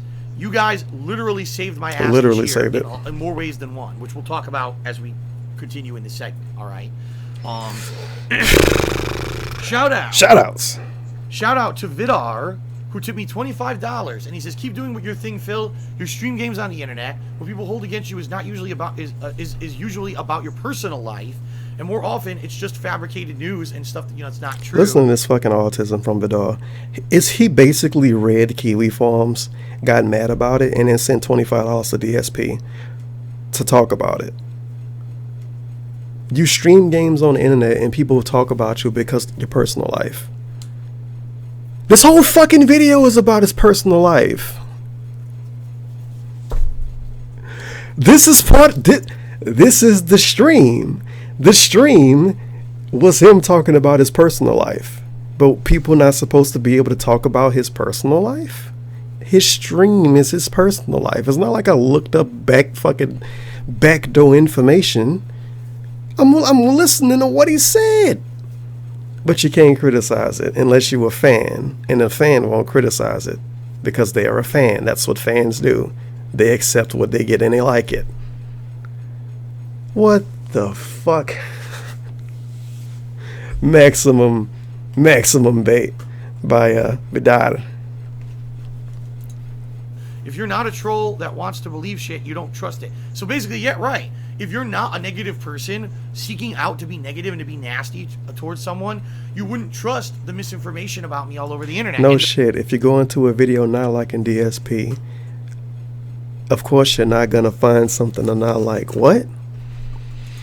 The truth of the matter is, a lot of the stuff that's been negative said about me on the internet over the years, if you do, no lie, 5 minutes of research, you can actually find out.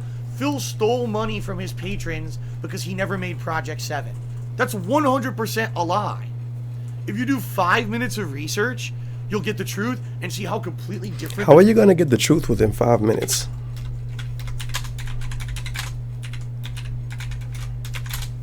How are you going to get the truth in 5 minutes? Like, honest question. How are you going to get the truth in 5 minutes? Legit. How are you going to get the truth in 5 minutes? No, the truth is he asked for money on Patreon to take time off to do Project 7. He took multiple weeks already off. Well, not weeks. It was Fridays, I think he was taking off. He took multiple Fridays off to work on Project 7. He waited until the second to last or the last Friday he was supposed to work on it. After 2 weeks of not working on it and pretending he played Street Fighter, and then he said the fucking planets aligned and he couldn't do it. And he delayed it, and I was never going to do it because YouTube ad revenue not good. How are you going to figure out the truth in 5 minutes? What the fuck is the truth? How are you going to figure the truth out in 5 minutes when the person that held it, the person that held the fate of it, made a 41 minute long video? How are you going to find the truth in 5 minutes when a video talking about it from the dude that was supposed to make it is 41 minutes long? The fuck are you talking about? The truth is, but they don't want to do that. They want to believe the negative and the nasty. And if you're that kind of person that you spend your life wanting to believe the negative and the nasty about people, you have something inside that's disconnected from how you should be as a person. And you really got to seek out. You want to say mentally ill, or you want to call him crazy? But somebody recently on his forums got salty about him calling people mentally ill, so he went out his way to not call people mentally ill right here. I know what you're doing, DSP. I'm not stupid. Positivity in your life, because if you're just negative all the time, believing the worst about everyone, that's going to be a really bad life you're going to have, you know? I'm not that kind of person. I'm not. Maybe at one point in my life. Asking strangers for money every day to pay a tax bill. That's a great way to live, isn't it? Okay. But I'm certainly not like that anymore. All right? Jesus. All right. Still looking now, at ladies and Muxie. gentlemen, let's continue. So, during the month of February, yet again, you see he replied to Vidal. Vidal sent $25 to say that message. You see he replied to that? He literally didn't have chat open. Literally didn't have chat open. Which is why when people say they didn't see the $1,000 tip pop up on the screen, he didn't fix it to make it pop up on the screen. Woo, he loves his fans. I'm struggling. I'm trying to find someone to partner with throughout February and early March. Finally in March. What about Sunshine, Persona 3? Project 7 was never delivered. He didn't even put the trailer out. He delayed a trailer. At least in regards to the business, I'm not in a mode where I'm in panic mode and I may completely... What happened to Project 7 money? The ad revenue issue on YouTube isn't resolved. I'm still making 50% as much as I did previously. So now I need to find a way to get out of the situation. So what do? I said, well, I am going to take the advice of many people, and I'm going to try to make streaming more of my focus. I love this meme. It's by Kate in the chat. There's some guy on YouTube who makes negative videos about Phil like every day. Like the fuck. I guess they're talking about Snart Burnell probably. Okay, it's people that show up to DSP streams every day for 5 to fucking 8 hours every day. Like the fuck. I like the gimmick of, if you put a couple hours a day into something and you don't like it, oh my god, you mentally ill. What's wrong with you? But if you watch the same dude for multiple hours a day and you like him and you accept everything he says, nothing's wrong with that. I'm not trying to say anything wrong with it either way, because it's people that watch. It's people that got more than 1,000 hours watching my streams. I'm not going to say something wrong with them, but at the same time, I'm not going to say something wrong with somebody for talking about something a couple hours a day or a couple hours a week or making a 15-minute video every day because it's negative. That's fucking dumb. With that logic, you might as well find negative reviews, like reviews on like Sonic 06 or something, and post a comment, wow, you took hours to make a negative review about a game you didn't like. You could have been doing something positive with your time. You might as well do stuff like that. That logic is saying that everything on the internet should be positive, because if you ever negative about anybody ever, you're just wasting your time and you don't have a life. It's really weird logic, because this K person, this is a super regular in DSP chat. They probably got at least a couple 100 hours in his chat. And there's nothing wrong with that. But it's something wrong with making a video about him every day that's 5 minutes long, but only because you don't like him. I don't know. It's a really weird meme. The second week of March 2017, when everything changed, all right, I became more stream focused. If you remember, I was playing Zelda Breath of the Wild at the time. Okay? And it's a long video. I became far more stream focused than anything else, all right? And I was basically trying to change myself. I'm gonna find somebody else to host on Twitch. When I sit here and I play a video game, it seems like I'm in an isolation booth. I'm just by myself, and I'm just commenting on the game, and not paying any attention to anything around me, and changing that style into a more interactive style that had become more popular on Twitch. Reading people's messages in the stream chat. I don't know who this is, but I guess you're getting hosted. Cheering, subbing, and tipping. Congratulations. And giving them recognition for their contribution. Like canceling an Is this a dude? I can't even tell. I feel bad. I've been doing gameplay videos. Oh no, it's a dude. It's a dude. So for 9 years, I've been doing things a certain way, and to on the fly. Well, the name is Bold Girl. I don't know. It might be a girl. Very different thing. And I actually remember, while playing Breath of the Wild, people were saying some wild. So people were asking, "What is your opinion on the LGBT community? What is your opinion?" What kind of comment is that? What is your opinion on gay people? That's just a meme, and that was really weird bait. I don't think that ever happened, but if it did, why does he remember that?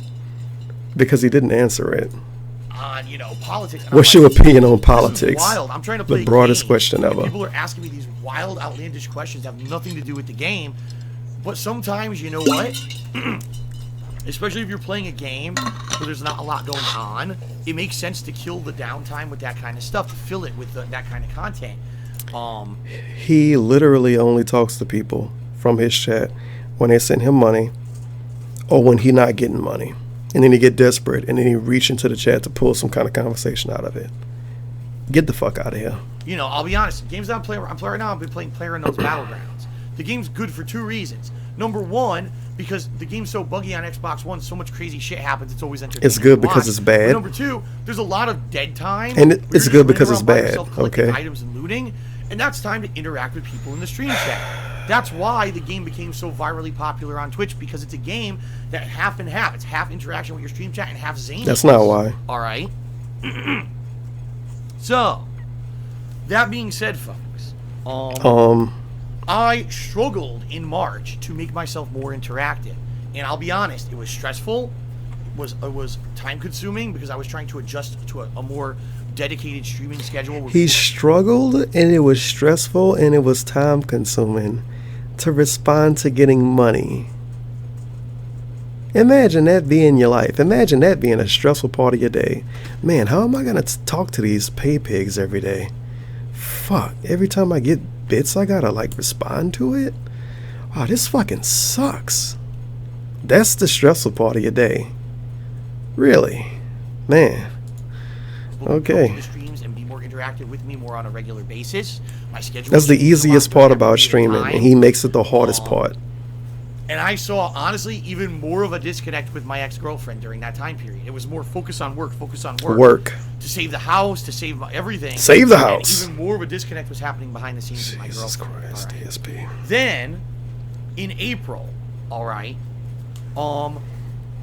I basically looked back at how things had gone in March. This loops back to how he broke up with his girlfriend, by the way. That's the phenomenal part. On Twitch to making a decent amount. Was it, oh my God, my revenue jumped ginormously and I was making tons of dough hand over fist on Twitch? No. But the revenue on Twitch had gone from like absolutely nothing to something at least significant. And I was like, wow, if I really keep at this, if I plug at this, right, and I stick with it, and I stay dedicated to doing the Twitch interactivity the way that I've done this month. What's the white thing on his goatee? Maybe by the end of the year, things could grow. Because what I was seeing on Twitch was potential for growth. Something I had never seen. It's great if you watch this live.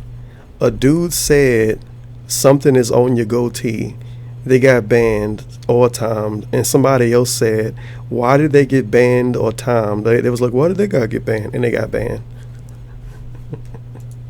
On YouTube, Holy since crap. like 2012, I'd been on the decline on YouTube. And YouTube just became more toxic towards me, more nasty towards me, more negative videos and slander about me. This is how you don't play. And at that point, I was like, how am I ever going to grow the business? This is how you don't play videos, which literally has his fucking gaming videos slander. Everything phenomenal people are doing is nasty viral shit against me for their own sake. That was the thing. Do I really believe, honestly, the people making those videos were doing it because they hated me? I don't think so. I think the reason they were doing it because they were getting viral views from negative assholes. Why would you just not talk about PewDiePie then? If you want to shit on a YouTuber just to get popular, why would you just not do it with somebody that's actually popular and not this dude that get the most butt tier of views on all of his videos? Oh God, I need to change that. That is awful. I cannot handle that. Please, no. That we are not doing that. Why would you, like? Okay, let's look at the views. Welcome everyone. Let's look at the views. 300 views, 2,000, 1,000, 2,000, 1,000, 1,000, 2,000, 1,000, 2,000, 1,000, hundreds. It's 2 days ago. 2 days ago. I can upload a stream highlight and get 2,000 views. And you could say most of my subs came from dumb DSP videos. And I could upload a video of me playing a game that's like a minute long and get 2,000 views. He got shit from multiple days ago that don't have 1,000 views. Less than 500, sub 500, 500, sub 500, 700, sub 500, sub 700, 700, 1,000, 2,000, 1,000, sub 1,000, 500, 500, 600, 600, 800, 400, sub 1,000, sub 500. That's trash. But people make videos about him to go viral? Are you fucking kidding me? No. Just no. The only people that get views off DSP videos, for real, is Vaultboy, me, David D. Davison, The Outsider, Mr. Hud Stuff, and like 80B. And these people, and Soma, however you say it, these people kind of been around. Some eventually well not eventually, but some random ones go viral. If you want to say 30,000 views is viral. But he talk like everybody that ever do a video about him ever get 20,000 views the first day or something. Nobody cares about you that much, Dave. It's not that big of a deal. The people like me that still make videos about him because that's one of the people they care to talk about, I guess. But if I was making videos to be viral, I would just talk about another YouTuber that's popular. Not a dude that can't get 1,000 views on 4-day-old videos. I don't know, but he think he special. Take a sip. All right. Look at Muxie. No So, donations. No donations. I knew Look at the YouTube, wall. kind of Look at the the YouTube ceiling. Look at the party was wall. over. It was time to move on Look at the to the wall. Twitch focus. Look at And Muxie. seeing the Look potential at the that I ceiling. saw Look at that the wall. 1 Look month, at the just ceiling. 1 Look at the month, wall. Look at the I went from ceiling. making nothing on Twitch to Fucking making Christ. a decent amount. I was like, if I stick at this, things could really turn around. Okay? And so it was actually April on. I like how Vidal is just speaking into a fucking ether right now because DSP don't even have a chat open. Grandstanding and self-aggrandizement equals this is how you don't play. Self-aggrandizement. What the fuck does that mean? The action of process or promoting oneself as being powerful or important. This is how you don't plays or self-promotion to make people feel powerful or important. Even though the channels that upload This Is How You Don't Plays don't even have their own gaming videos. Soma, Julio Cruz or whatever, I think I'm one of the only people that do DSP videos that have actual gameplay videos on that channel besides me. And even then I barely do gameplay videos because I'm fucking lazy. But this is them promoting themselves as being powerful and important. Making it This Is How You Don't Play is you implying you're important. That's really what you're trying to imply here, Vidal. And it's grandstanding. Fantastic. Okay. Where I changed my focus completely. To He got some hot takes in this video. I want to be a guy who every single day when I come out to stream, that's my focus. To Jeez entertain the people Louise. on stream, to give you guys a fun, entertaining experience that feels more interactive, because that's going to get people to cheer, sub, and tip. That's going to get more people to come to the streams every day, and it's going to make things He basically tells us that him paying attention to us is going to get us to give him more money. He doesn't like us. He doesn't like his viewers. He only responds to them because they give him more money when they respond. What a nice guy. He loves doing this. It's not a job. And I'll be honest, from then on, for the rest, every month, more subscribers, more viewers, more revenue. Every single month that I've been doing this, More revenue. It's gotten better. Revenue. Better, okay? And I couldn't be happier in that regard, all right? But while all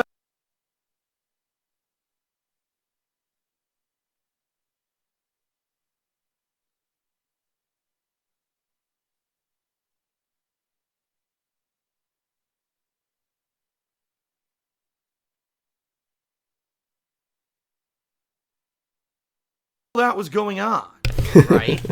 While all that was happening behind the scenes with my ex-girlfriend, things were falling apart to the point, like I said, it was more like we were just roommates. And a lot of people have asked me the question, Phil, how on earth could you get engaged to someone and then within a month break up with them? How can that happen? How could you have gotten engaged in April and then broke it off and, ended the relationship in May? It doesn't even make sense. The truth of the matter, folks, and this is something I have not talked about until today, so big reveal here. The engagement was legit, but it really was a band-aid on an already broken relationship, all right?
Already, we had multiple discussions where we were not happy. My fucking mic was muted. We had wanted to. If you remember, at that point, I made it so that instead of I knew it would happen. I fucking knew it.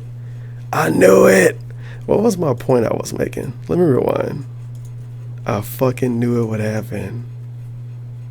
more interactive, because that's going to get people to cheer, sub, and tip. That's going to get more people to come to the streams every day, and it's going to make things great. And I'll be honest, from then on, for the rest, every month, more subscribers, more viewers. Okay, whatever, fair enough. You're talking about money. I pointed out the dude said this chat is fucking Christmas and people still want to be assholes. Everybody not a Christian, blah, blah, blah, blah, blah. That's what I said. But the point I was making, when my mic was muted by accident, I fucking knew that shit was gonna happen. It always happens when I try to be nice and mute the mic, because people complain about like sounds in the background and shit. And I try to be nice to them every other video. But one of the points I was making was, it's a narrative people try to spin, that if you make a video like this, you helping DSP out because you like promoting them or whatever. And I said, I'm gonna tell you this right now. I don't want to try to like jerk my own dick on this, but I'm gonna tell you this right now. You see this video 6 hours ago, 1.4K views. 5 hours ago, 800 views. 5 hours ago, less than 400 views. I guarantee you, within 6 hours of me uploading this video, it's gonna have at least 2,000 views. At least 2,000. I got way less subs than him. I got way less push than him, or whatever the fuck. So how am I doing a video, watching your video, and more people watch my video than your video, but that's somehow helping you out? He still averages 500 views. Nobody new coming to his YouTube. His YouTube is an archive channel, as he likes to call it. And his Twitch, if you want to say he getting more subs on Twitch, everybody getting more subs on Twitch. It's December. People are nice during December. People feel like they got more money to spend. By comparison, I got 70 subs on Twitch. 70 fucking subs. I'm obviously nowhere near as popular as him. He got, what, 40,000 followers? Almost 50,000 followers. I got like less than 5,000. And I got 70 fucking subs. And I only got one emo because I'm not even a full partner. It's partners that got less subs than me. So how is me talking about him, helping him out, when he not benefiting from it? Because if you want to say somebody watching my video is helping DSP because another person knew who DSP was for the next 2 hours and they watched the video I made, that doesn't make sense. That's not paying his bills. But that's a narrative people like to try to push. I kind of talked about it a little bit more than that, but my mic was muted. Gonna try to make sure that doesn't happen again. And I'm sure somebody already left a comment. Oh my God, Tevin, your fucking mic was muted right there. So, too late. R.I.P. More revenue. Every single more revenue. month that I've been doing this. My ad revenue. It's gotten better. Okay? Get the little R.I.P. sound. sound. Happier in that regard, all right? But while all that was going on, right? While all that was happening, behind the scenes with my ex-girlfriend, things were falling apart to the point, like I said, it was more like we were just roommates. And a lot of people have asked me the question, Phil, how on earth could you get engaged to someone and then within a month break up with them? How can that happen? How could you have gotten engaged in April and then broke it off and, ended the relationship in May? It doesn't even make sense. The truth of the matter, folks, and this is something I have not talked about until today, so big reveal here. The engagement was legit, but it really was a band-aid on an already broken relationship. He told us the engagement was legit and then say it was a band-aid on the broken relationship, which means it wasn't legit. And this is something people have been speculating for months. I'm saying this again because I don't know if I was muted when I said that. This is something people have been speculating for months. But yeah, the engagement was legit, but it was a band-aid on the broken relationship. Then it fucking wasn't legit. He acting like he had to sign papers and go to court to be engaged. Yeah, all right. Already we had multiple discussions where we were not happy with where we were. And we had wanted to, if you remember at that point, I made it so that instead of only having a half day where we run out and did errands together, instead I was taking a whole day So basically, my ex and I could spend personal time together and then run and do our errands and everything, so it would be a better day. But even then, we were taking days, and we would like, what do you want to do today? I don't know. What do you want to do? I really don't know. I'm stressed out. I really don't care. Well, then let's just fucking do whatever. And it wouldn't matter. It would be like a wasted day. We wouldn't do anything significant or anything fun together because really, it was kind of like we were so stressed out about everything else, we just didn't care. And that was terrible, you know? So what ended up happening was I had purchased an engagement ring for my ex-girlfriend almost a full year beforehand, all right? And the plans that we had made were that, gee, if things finally get financially stable, we wanted to go to California together. We wanted to do a mini vacation. It wasn't going to be like a long, expensive vacation. Maybe 2-3 days in California where we could go to like Universal Studios for a day or Disneyland for a day. And I would propose to her there, okay? And then it would be kind of a fun, magical event that we would remember for the rest of our lives. And yeah, it might be where we come back and we're not able to get married right away because of all the stressful financial stuff going on back home. But at least we're engaged and we can be happy that one day we're going to get married. And then it was kind of like, well, time passes, more financial shit happens, we can't go, more stressful stuff happens. Now we're not going too good together, you know, to the point where it was like the ring's just sitting here. And it's like, when's it going to happen? I don't know, you know? And I didn't just want... And one day I remember we just kind of sat down. We were laying in bed together. And we looked at each other. And she said to me, you know what? You should just give me the ring. Because we're never going to find a perfect time. It seems like this is our life now. Every day is just constant stress. You don't know if we're going to be able to pay the bills. We're probably never going to be able to go to California. Just give me the ring. All right. So I did, you know. And it really was completely unromantic. And she put the ring on and we took a picture for Instagram or whatever. And, you know, that's what I mean. Like, it really wasn't legitimately, it didn't seem like it was like a legit engagement because already things had been so falling apart. He just told us it was legit. Then he proceeded to explain how it wasn't legit. Then he said it wasn't legitimate. And then he said it was legitimate. And a real, honestly, what it felt like was, more of just, like I said, a Band-Aid. Things were already falling apart. Quick, let's get engaged and maybe things will magically become better. Well, no surprise. We had like 1 or 2 days that were better, and then things went right back to normal where I was worried about financially, would I be able to pay everything? She had kind of more gone off and focused on her own life. She was real focused on her job at that point. She wanted to get promoted to her job and maybe go full-time, in which case if she's working full-time and I'm working full-time, now we're not even going to see each other even less, right? And so behind the scenes, things just kept falling apart, all right?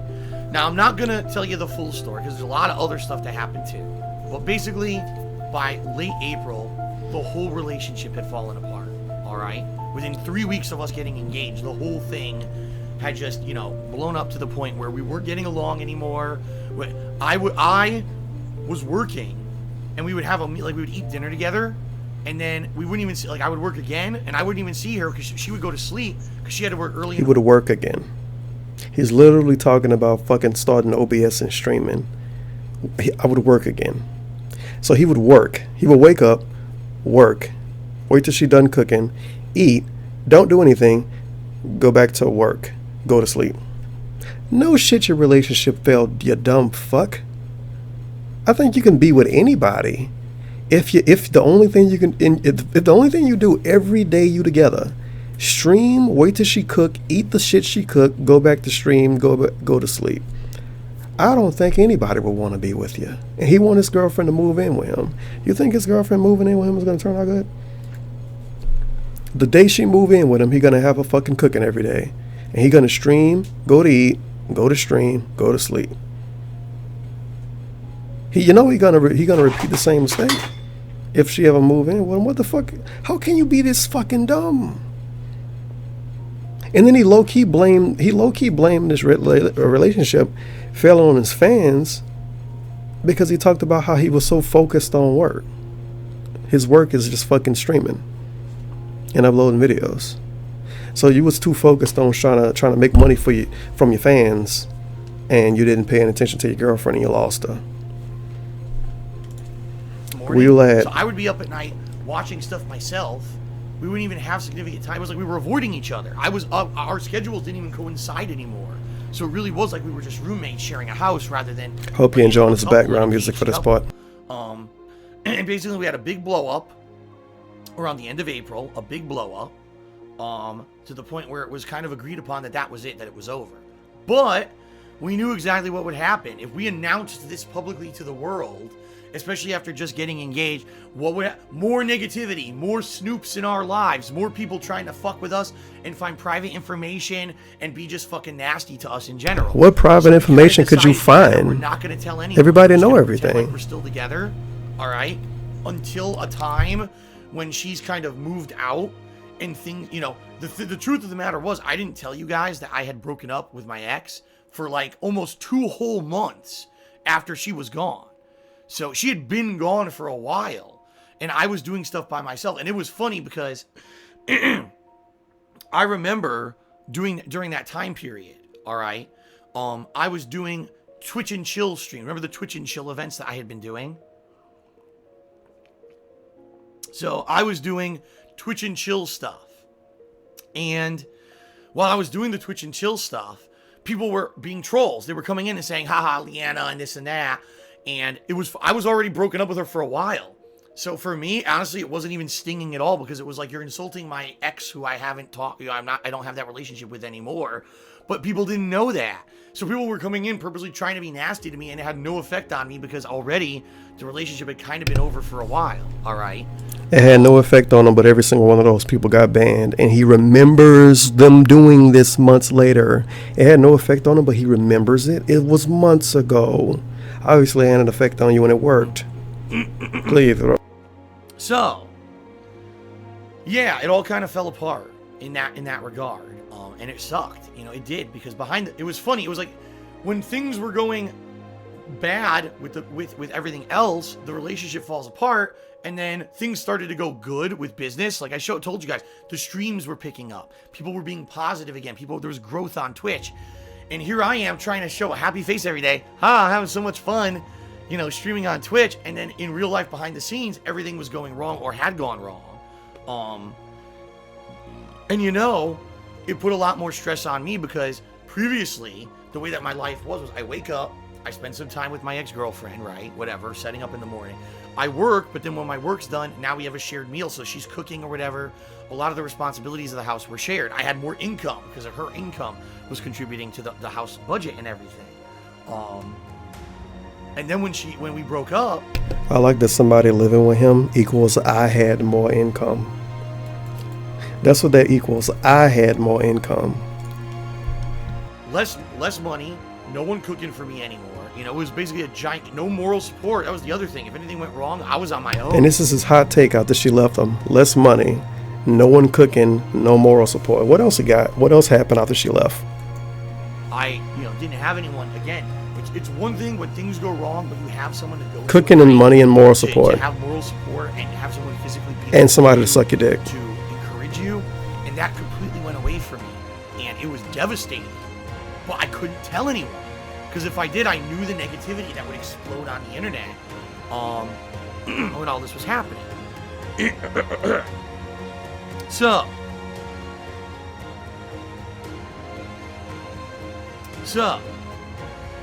all that happens, and remember, during the months of April, May, June, my streams are going good. People are coming out for my streams and really enjoying the streams and everything, right? And, you know, it's amazingly positive, but behind the scenes, my life is a mess. I'm alone. I'll be honest, guys. I started drinking, which you shouldn't do, especially when you're depressed. But I did. I started drinking way more than a person should. At night, I was getting drunk every night. I was having some issues getting to stream some days because I was feeling so... I like how he points out he was depressed and he was drinking a lot because his girlfriend that still lived with him and still was cooking for him every day wasn't with him anymore. So your depression was fueled by what exactly?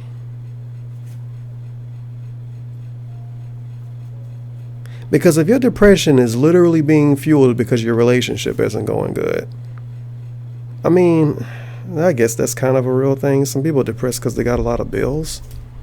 I don't know. I just can't take it seriously when he say he was depressed about stuff. I really can't. I feel like a bad person for that, but I just can't take it seriously. I really can't. I was depressed because, I don't know, I got my dick sucked once a month instead of once a week.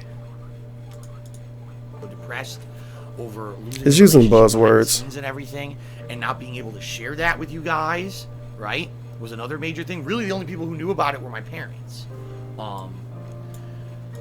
And what are they going to do? They live on the other side of the country. It's not like they could be there for any kind of support besides just telling me, we're sorry that what happened or whatever, and we're going to stick up. Stick up for them? Just keep plugging forward and life will get better for you, as much as a parent could. So all that happening, right? And if you guys remember, it basically what ended up happening was... Look at this fucking cuck here. He responded to Dave Screams playing. There hasn't been a single unnecessary ban so far on this stream, and I've been reading the chat thoroughly. A dude got banned for saying he had something in his fucking beard. And the dude he responded to saying there was no unnecessary bans, guess what? He not here. You know why? Because he got banned. It's a lot of unnecessary bans. Ban. You respond, it's been no unnecessary bans. Well, he gone. What the fuck? That's like saying it's police brutality and getting killed by the police because you said it was police brutality. Leanna was doing very little stuff on the internet, or what she did was kind of stuff to mask the fact that we had broken up. And all of a sudden she started posting pictures from like her new place, a cat that lived with her and stuff like that. And people were like... I like that he remembers the cat picture. That's telling. Phil doesn't have a cat. What is this, a picture? You know what I mean? Now, keep in mind, this was months after. Oh, by the way, the one thing that I forgot to mention, all right? The one thing I forgot to mention was when my ex-girlfriend... You saw that reaction? The one thing I forgot to mention. The one thing I forgot to mention. He stares in the sky twice. Had a situation at work. He forgot to mention when she had a mental breakdown at work, right? Panic attack, and I had to leave a stream and rush to the hospital. All right, that had happened. We had already broken up, and she was already in the process of moving out of the house and everything when that happened. All right, and so for me, I was kind of like in a messed up mindset where, oh no, I had to leave in the middle of a stream and people wanted to know what the hell it was. It was a family emergency, and I told people what happened. And some people took that the wrong way. Oh my God, Phil's telling people about his girlfriend's private business and all of that. All right. At that point, there was already so much fucked up stuff. I'm not gonna get into it because there's some real fucked up stuff that happened between me and her before that day that had really gotten to me. All right. She had to cheat on him. It was really fucked up stuff that got into me before that day. Really fucked up stuff. Did she file a copyright strike? And basically there was some very hurtful things that had happened to me, and I wasn't in the right mindset. And no, in retrospect, should I have come back that day and immediately told everyone, oh, the reason that I had to leave my stream earlier today was because, my girlfriend had a panic attack and had to be rushed to the hospital, and then I had to go there to help her or whatever. No. Probably I shouldn't have done that, At the same time, you guys didn't know she wasn't my girlfriend anymore. You know what I mean? Like, you didn't know that.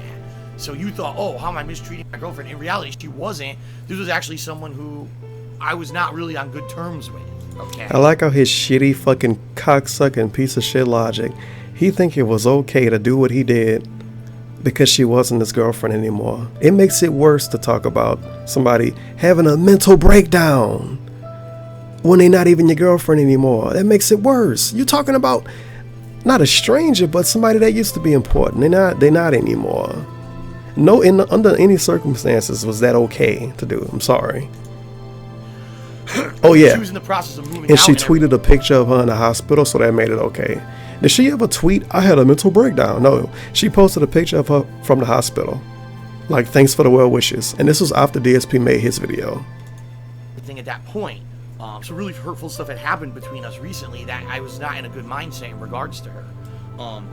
Quite frankly, I didn't have to go to the hospital all that day. I didn't. He didn't have to go to the hospital because he was so petty because he wasn't in a relationship anymore with her. He would have just left her there because she had friends that could have got her. Already had friends and stuff that could have helped her. But apparently she had told the people at work that she wanted me to go to the hospital to get her. I don't know the whole story. DSP doesn't know this because he hasn't gotten a job in like 8 years. When you first get a job, you have emergency numbers. I'm sure DSP was her emergency number because when she moved to Washington, he was literally the only person she knew. So he was her emergency contact. She never redid her emergency contacts. So when she had a panic attack, they called the only number in her emergency contacts, which was Dave. That's why. And she wasn't in the right state to tell the people at her job or to tell the people on the ambulance, oh man, well, don't get him because I'm not with him anymore. Call this other specific number. They're not going to listen to that. I don't know the full story. The bottom line is, I went to the hospital and basically she was like, yeah, you're here, whatever. And, you know. What about the sandwich nurse? Okay. I love this emo too. It's fucking smoky with some joints in his mouth and a lighter to his face. Phenomenal emo. So it's funny because it's so fucking shitty avoiding the puddle emo though. Did you hear what Phil did to his girlfriend? She had a panic attack and he told the world about it. That's mental illness and you shouldn't have exposed. In reality, that wasn't the case. In reality, I was in the wrong mindset because of the breakup had already happened and she was already on the way out the door. But in reality, no, I probably shouldn't have said that publicly to everyone. This is legitimately a bad person. Although, the same day, she posted up pictures on the internet about, yeah, I was in the hospital and I'm okay and everything. So, already she had told the world too. So no, she said she was in the hospital. She didn't say I had a panic attack. Like, there was no... What the fuck? She was angry at me for doing it or anything like that. Let's put it that way. Yeah, he can read minds. Take a sip. Okay. So... all that going on behind the scenes, things are going good, right? So now, business. Time to talk about money again. Business-wise, my streams are doing well. I'm making more money, right? Twitch is actually growing every month. I'm making more money on Twitch, which is good. People are liking the new interactive streams. People are liking the way I'm covering everything. April, May, June, into the summer. But my whole personal life has fallen apart. I'm living here by myself. I don't have any in-person friends out here in Washington. The person who I moved out here to live with, we had a major falling out. He left the only place that had in-person friends and family. He left there, and he doesn't want to go back under any circumstances. He would rather spend money to fly his parents out there, his elderly parents, than go out there to see them. And he cries about not having in real life friends like it's a negative thing. It's your fucking fault. Get the hell out of here. Broken up with, not on good terms with, moved out in a huff, basically. And that's why a lot of people are saying, oh, Phil, why don't you rent out your extra room? That room is still full of her shit, which she's never coming back for. She never coming she back. Left here in a huff. Left in a huff. Taking only the stuff she wanted, all right? And left a bunch of junk for me. And that room has shelving, a desk, a ton of shit from her business, a ton of stuff that's just lying around. I'm not talking, tons of sellable soap that I can sell for a He would actually want to sell it. It's wow. stuff she tried to make and it failed, but she never fucking threw it out. It's ingredients, colorants, things that I'm never going to do anything with and I need to throw out, but I haven't had a chance because I'm working my ass off. Working his ass off? Work to try to pay my bills and make ends work. meet. He's Rihanna. Because I'm by myself now.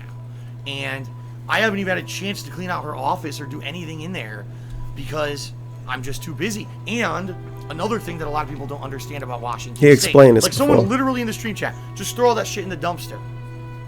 This is a green state, folks. You don't even know what that means. There's no dumpsters here. The way it works is we have a regulated trash removal. Dumpsters don't exist in Washington State, apparently. How does McDonald's get rid of trash then? They don't have a dumpster? Nigga, drive to a fucking Burger King at 2 a.m. and throw that shit in there. You won't get arrested. That means I have one trash can. This is not an exaggeration. I have one trash can that I'm allowed to fill and empty, have that be removed every 2 weeks. One trash can every 2 weeks. If I want to throw out more than one trash can, they charge me $50 per can. Okay? So just imagine Oh that shit. room. We got my friend Wafu Destroyer Matt. He posted Watch Mindhunt Season 1 in 2 days. Then he put doesn't have time. Okay. I like how we try to sit in DSP chat and quote detract from shit he say, but he show up to like all of his fucking streams. But then he come to my stream and try to say, but Tevin, you help promote Phil. Because he mad. Wife will destroy you, mad, by the way, if you don't know the law. He mad because I called him a cuck in one of my videos. He got like a fucking blood feud with me because of that shit. He hates me now because of that. All the shit in that room. That's probably. He came to my chat trying so hard to get attention one day. And now he's salty because he got banned. I'd be like $300, which I don't My have, name get brought up in his right? stream too, and he was raging in the fucking chat. So I'm looking forward to seeing that part. $300 to throw away this shit. And that's how it actually works in Washington. Pro tip, you guys. Don't call people cucks on the internet. It hurts their feelings tremendously. Yeah. So, if I lived in Connecticut we had a dumpster. I would have literally, day one, thrown all that shit the fuck out, and I would have been using that room for stuff for the business. And yeah, you know, potentially, if things got real bad, could I rent the room? Yeah, I can. He wouldn't rent the room anyway. In a situation where I can even DSP too paranoid to let a stranger live in his house. Don't fucking sell us this bullshit talking about you will rent the room. You wouldn't fucking rent anything. You know he wouldn't rent a room. You know how strict he would be to somebody if he rented the room out? They wouldn't be able to play music. They wouldn't be able to have a TV on. They wouldn't be able to do anything. He would be fucking stressed out. He would be thinking it's some kind of detractor or some shit trying to move in with him. He would think it's fucking evil AJ moving in with him. He wouldn't rent out that fucking room. Get the fuck out of here. That room and do anything with it. Rent the room That's out. how bad it fucking is here when it comes to being green and everything. It's ridiculous, right? So here I am. I'm busting my ass every day on stream, trying to do entertaining stuff for you guys. And I am, and people are loving it, and the revenue on Twitch is coming. The revenue on Twitch. Behind the scenes, my whole life is falling apart, and I can't really do anything to change things or fix things because I'm stuck here working my ass off to pay the bills, and you guys weren't even aware. And he's stuck there working his ass off. He's stuck there streaming. He loves his fans. I've now talked for an hour straight. By the way, let me do a couple shout-outs. Shout-outs! Shout out to High Tech Specs, who did a 300-bit tier. I said, it's amazing how much you've been through since you started on YouTube. You suffered and lost much along the way, but you're still here and have found a way to overcome the negativity. That's why I think everyone will work out. Everything will work out with your house. Life finds a way, as Ian Malcolm said in Jurassic Park. Never give up. Thank you very much for that, High Tech Specs. And then I have forgotten did a 100-bit cheer and said, it's amazing how much you've been through since you started on YouTube. You've suffered and lost much along the way, but you're still here and have. I gotta go to the bathroom too, so when he go on a break, I'm leaving, and I'm gonna come back and fast forward to the point he was at. Same cheer. And somebody copy pasted and sent a cheer. I got a cheer from High Tech Specs, and I have forgotten to have the same exact text. They memed him. Maybe that's a glitch. I don't know if that's a glitch with Muxy or whatever. That's bizarre. Thank you for the cheers, though, guys. Ucha Mahadara, 1080 did a 10-bit cheer and said Poonhammer. Poonhammer? Okay. Leanna? Very briefly, let me check Patreon. Check the phone. He couldn't check PayPal, though. No one has pledged. He couldn't check PayPal. Yeah, today.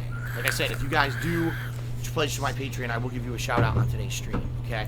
I'm going to take a break. As you can hear, my voice is hoarse. I'm going to take a break, and I'm going to make a tea for myself. I got to use the fucking bathroom. And I'm going to come back and continue, because I'm not even done with my story. I'm only about halfway through what the stuff that's happened this year. Okay? So, I'll be back. I'm going to take a break. If you're watching this live on stream, I'm going to take about a 15-minute break. If you're watching this on YouTube, this is the end of part 1. There'll be a part 2 and 3 moving on. So, thank you, everyone, so far. Oh, my God. Thank you, guys. Whoever, again, my God, $1,000 tip. I hope it's legit. Thank you, everyone. Look at him. Look at this fucking faggot. I'll be back with more. Jesus all right? Christ. Thanks, everyone. He should be ashamed of himself for how we act now. Thank you. All right, time for his hot Christmas music, and I guess we could turn the depression music off. You better start the fucking Christmas music. There you go.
Alright, I'm back. This is a professional video.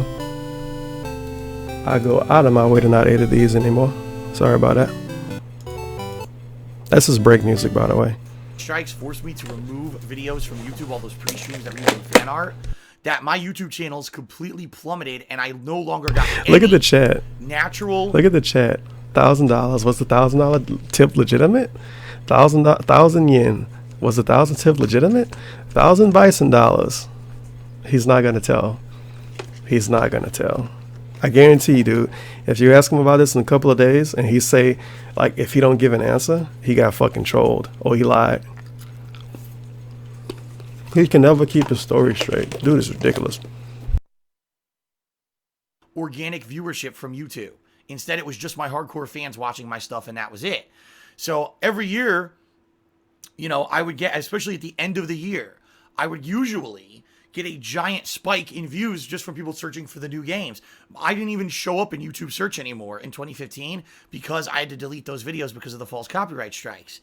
So the trolls caused the financial difficulties. Now the trolls also swatted me, DDoS attacked me, attacked my ex or my girlfriend at the time, I guess I should say, everywhere. It was constant. It was literally constant abuse. Everywhere we looked, there was abuse everywhere. And every opportunity that I had to do something positive, they would attack. Like I said, two very truthful posts. Phil, this is just getting the trolls to make more DSP tries. It feels bad, man. Yep.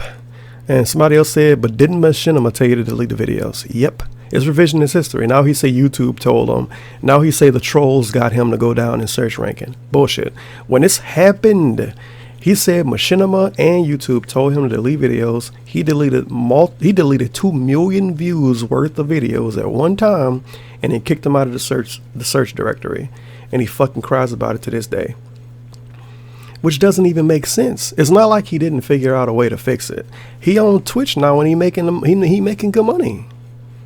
He told us before he was able to pay all his bills until the tax situation, which is also revisionist history, because before the tax situation, he told us he couldn't pay his bills and he was living paycheck to paycheck, which is fake. It's a fake thing. And in more revisionist history, he tell us that his bank account got overdrafted a lot. No, that's not revisionist history. He told us before. Imagine showing up to a stream and a dude tell you his bank account got overdrafted. What the fuck? This dude, something. The partnership company attacked the company. Yeah, something. So now I can't be partnered with them anymore. It was like my whole life was permeated with negativity from this element, from these fucking people who literally made it their life's dedication to hurt me and my girlfriend at the time and my family and everyone around me. For what? What did I ever do? You know? So the answer to your question is both, because the trolls caused the financial situation. Yes. Have I made bad financial decisions? Absolutely. But I would never be in the situation I'm in right now financially if it weren't for the trolls completely destroying my YouTube business. That's the bottom line. My YouTube business was destroyed by troll activities between the years of 2015 to 2016. It's just fact. Okay. Now, Soup GG did a 19-bit cheer and said Death Grips is online with a bunch of Kappa faces. Good job, Soup. Okay, I don't even know what that means. Boomhauer8606 subscribed to the channel. Thank you, Boomhauer, for the sub. And then he tipped $10. He said, Merry Christmas, Phil. Sorry, I keep forgetting to resub. I don't get on Twitch much. Thank you not only for the resub, but for the tip. Very much appreciated, Boomhauer. Please fucking faggot. Praying to people. Praying to them. Also did a 15-bit cheer. Thank you. Okay. Imagine that. So now we when you see somebody doing this, saying thank you, it's like a fucking slave in some old ass movie thanking the master for porridge or some shit. Look at yourself, DSP. This is why he should edit his videos. He will see how he acts sometime. What is this? Thank you. Are you serious? It was $10. It was a meal at McDonald's. Plus the gas money, I guess. And you praying to him? Thank you. What the fuck is that? Holy shit. He used to have so much pride. It's gone now. Completely. He used to shit on people that even took donations. Not asked for them, not begged for them. He used to shit on people that took donations, that flat out even accepted them. And now he on stream holding his fucking hands together like he literally has the Lord Jesus Christ in front of him for $10. That is something. To continue with my story. That's wild. That is truly wild. All right. Holy shit. So, mid 2017, behind the scenes, things have fallen apart. I've broken up with my girlfriend of 5 years. This is a flaming hot chat post. What's your thoughts about the Jewish problem? If you ain't spinning, you ain't winning. Shout out to my Jewish niggas. Fiance of a few weeks, who then I broke up with. King Gokin. The face of everyone. King Gokin. How do you beat Vega players on Street Fighter 5? When they do wall dives, anti-air 'em. When they do sweep, you get a full punish. Don't fall for them doing raw sweeps. I mean, down heavy kick. How else can you beat Vega players? Block the light kick twice. Don't fall for blocking it once because they're going to fucking spam that shit out. Block the light kick twice. Punish the sweep every time. Anti-air wall dives. They're really slow. If you're playing a game and paying moderate attention, you can beat it. So that's my advice to you, King Gokin. I hope you enjoy it. Are seeing, everything's going good. And I use Alex. Happy face every day, all right, to the public. Even though behind the scenes I'm depressed, I'm drinking, I'm not doing well, all right? I wasn't. My whole schedule was fucked up. I couldn't fall asleep anymore. I was up till 5, 6 in the morning some days and then getting up at like 10, 11 to work. And I was drinking at night, which isn't good. I was basically in a real bad place, all right? So all this is going on. And then randomly I meet someone. And I'm not going to give you guys the details, all right? I'm just not going to give you any personal details or whatever about how any of this stuff came to fruition because you know what's going to happen.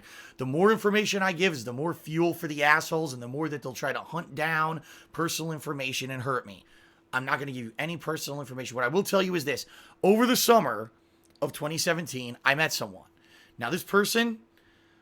We got a little bit more to this. I'm going to just say this in the beginning. He said earlier in his stream, which is also too much information. He said they live thousands of miles away. Then he also tells us he met this person randomly. What? You don't meet somebody randomly that live thousands of miles away. You obviously have to talk on the internet first. They hit you up first because you DSP, or you hit them up first because you was trolling for pussy on the internet. But it gets better. Was someone who I just started talking with on a daily basis. I was going through a really tough time. Incidentally, she also was going through a really tough time. So he preyed on somebody that already was going through negative stuff in their life. And they preyed on him, who was also going through negative stuff in their life. But wait, there's more. Both going through really personally, really bad things in our lives at the time. And you could turn the sad music on. What ended up happening was, we ended up kind of being there for each other. At a time when I was incredibly vulnerable and lonely, and she was going through stuff, and I was able to help her, and she was able to help me. All right. I like this King Gokin comment. The trolls won't admit it, but DSP is their bread and butter. They don't talk about DSP to get no views. DSP don't even get views using his own fucking name. And initially, that's really just what it began as. And then, what we ended up finding out, as we talked more, is that we pretty much had a ton in common. But it's an interesting emote. It's like a Kappa face inside of a heart rainbow. That's pretty good. And we were both people who were looking for something way different than what we had previously had in regards to companionship. Okay. And I'm trying to figure out chat post. DSP, you've been doing this shit for 10 years, and you still haven't learned not to feed the trolls, as it only makes it worse. Yeah, this makes it worse. This give the people that microanalyze this dumb shit even more ammo. Just like I said a couple of minutes ago. He said earlier she lived thousands of miles away, but you met her randomly? Bullshit. You don't meet somebody randomly that live thousands of miles away. It's not like y'all was in Walmart and you dropped your pizza in front of her bread, and you both picked it up and was like, "Whoa, you're fucking hot." Is it a dude? Kappa face. Again, without revealing any personal info. No. Kappa pride. Over the course of this year, all right, what started as just like a friendship budded into something else, into me finally getting to spend some time with this woman. This woman. And after spending personal time with her, as opposed to business time, clicked. We really got along in person, to the point where now. So to microanalyze, because DSP like to use that term, to microanalyze this, he confirmed he didn't meet this person in person. He met a person that lived thousands of miles away randomly online, which is fucking fake as hell. He flew her out there, or she flew out there, regardless, somebody spent a lot of money because she lived thousands of miles away and has to take 2 planes to come to him. They met in person and they clicked in real life. Now let's be real here. Do you think the girl paid for 2 planes to go meet fucking DarkSydePhil? You think that really happened? I'm gonna let you make your own judgment on that. And they clicked in real life. But wait, there's more. The past 4 or 5 months, we're constantly talking. We're constantly in contact, supporting each other. She has done things for me and said things to me that no one else ever has. So she sucked your dick and said she loved you. Before, I really feel, and I'll be honest with you, not to say a 5-year relationship is nothing, but this woman, out of anyone I've ever been with in my life, dated, I feel like we're soulmates. Soulmates. Soulmates. You didn't think you were soulmates with the bitch you moved across the country and bought a new house to live with and got engaged to. But you think you're soulmates with the girl you met 3 times that lived 2 plane tickets away. Some of you may not understand that if you've never been in that situation. Also, I like the smugness. Some of you may not understand that. As you see, I'm a cool guy and I get tons of pussy. So I know how it feels to have a soulmate. Some of you guys, some of you fucking virgins in the chat, you might not know how that feels, but I know how it feels. Nice. But sometimes you just meet someone and there's so much right. The chat goes wild after this, by the way. Or when you talk, right? And not to say that we're perfect people and we're absolutely the perfect match, because I don't think anyone is on this planet. I don't. Look at their responses, dude. This is a fantastic point. Derek loves Lima, a literal teenager, a literal fucking teenager. Says soulmates ? Even he questions this. Even he questions this. A literal child. He at minimum is 18 now. Even he questions it. He likes soulmates. Even he not dumb enough to think that's legitimate. Compatible at all times, and you know what I mean? That's not what it's about. Actually finding someone who you work with means that you find a perfect balance. Maybe this person has attributes. And then he follows up to say soulmates are the best. So I'm confused. As well, and when you two come together, you become kind of a perfect mesh. You know what I mean? Take a sip, stare at Muxie, no donations. And let's continue. That's kind of how I feel right now. Now, this is someone who I started talking with over the summer. Like I said, I've had the opportunity to spend 3 really nice long visits with her, and or a few other things in between. What the fuck is that? A few other things in between. 3 visits. Soulmates. But she doesn't live here. So it's not someone who I can every day go see. And that's the worst, is when you have a long distance relationship, and especially you have a really bad day and you really need that support and that person can't be physically there for you. That is huge. But he is a really weak person, isn't he? We're finding a way out, especially, when we're not together. Like I said, this morning, the first thing I did when I woke up is I talked to my girlfriend. Not even his parents on Christmas. So different. The people that that created you. Feels different. You talk to your girlfriend first. Any other relationship I've ever been in. It feels to me like she gets me and I get her. You know what I mean? Rather than, it's just someone I like to spend time with. It's more like an actual, like I said, soulmates. That's how I feel when I think about her. Whoa. All right? And, it's funny because some people have said this year, It's so much fucking specific bait in this chat. Wait, but why do people go after him? I don't get it. If you show him up to the chat and your only post is why do people go after DSP? No, he said, when did you start dating as well? So you don't know when they started dating, but you know people troll him or go after him. Come on, bruh. This shit is like such weird ass bait. It's like they say stuff like that to get people to be like, oh, it's the fucking detractors. They don't have a life, bro. I don't understand his chat sometimes. It's so fucking weird. Why do people go after Phil? You see people post that almost every day in his chat. At least one dude. Why do people go after Phil? If you know people going after him, as you like to say, you probably ought to know why. That, wow. Phil broke up with his ex-girlfriend of 5 years and immediately jumped into another relationship. Yeah, that's exactly what happened. This girl but it's his soulmate, so it's perfectly fine. He's rushing in, blah, blah, blah, blah, blah, blah. People that give him valid advice. Blah, blah, blah, blah, blah. Ooh. All right. The truth of the matter, folks, again, is that I broke up with my ex-girlfriend in April. All right? So we're talking, there was a good 2-3 months where I wasn't talking to anybody. And then I met this I like the comment, you bitch, get your money together. It was a chance that it was literally a chance, complete randomness. I wasn't looking for anyone. She wasn't looking for anyone. How do you meet someone from thousands of miles away randomly online, but you're not looking for anyone? So you started talking to some random girl over the course of multiple conversations, and she didn't give you money for it. And you wasn't looking for anybody, and it's your soulmate now. It was just like circumstances somehow came together that we would meet each other. No, y'all both took advantage of each other going through horrible situations, as he said. All right.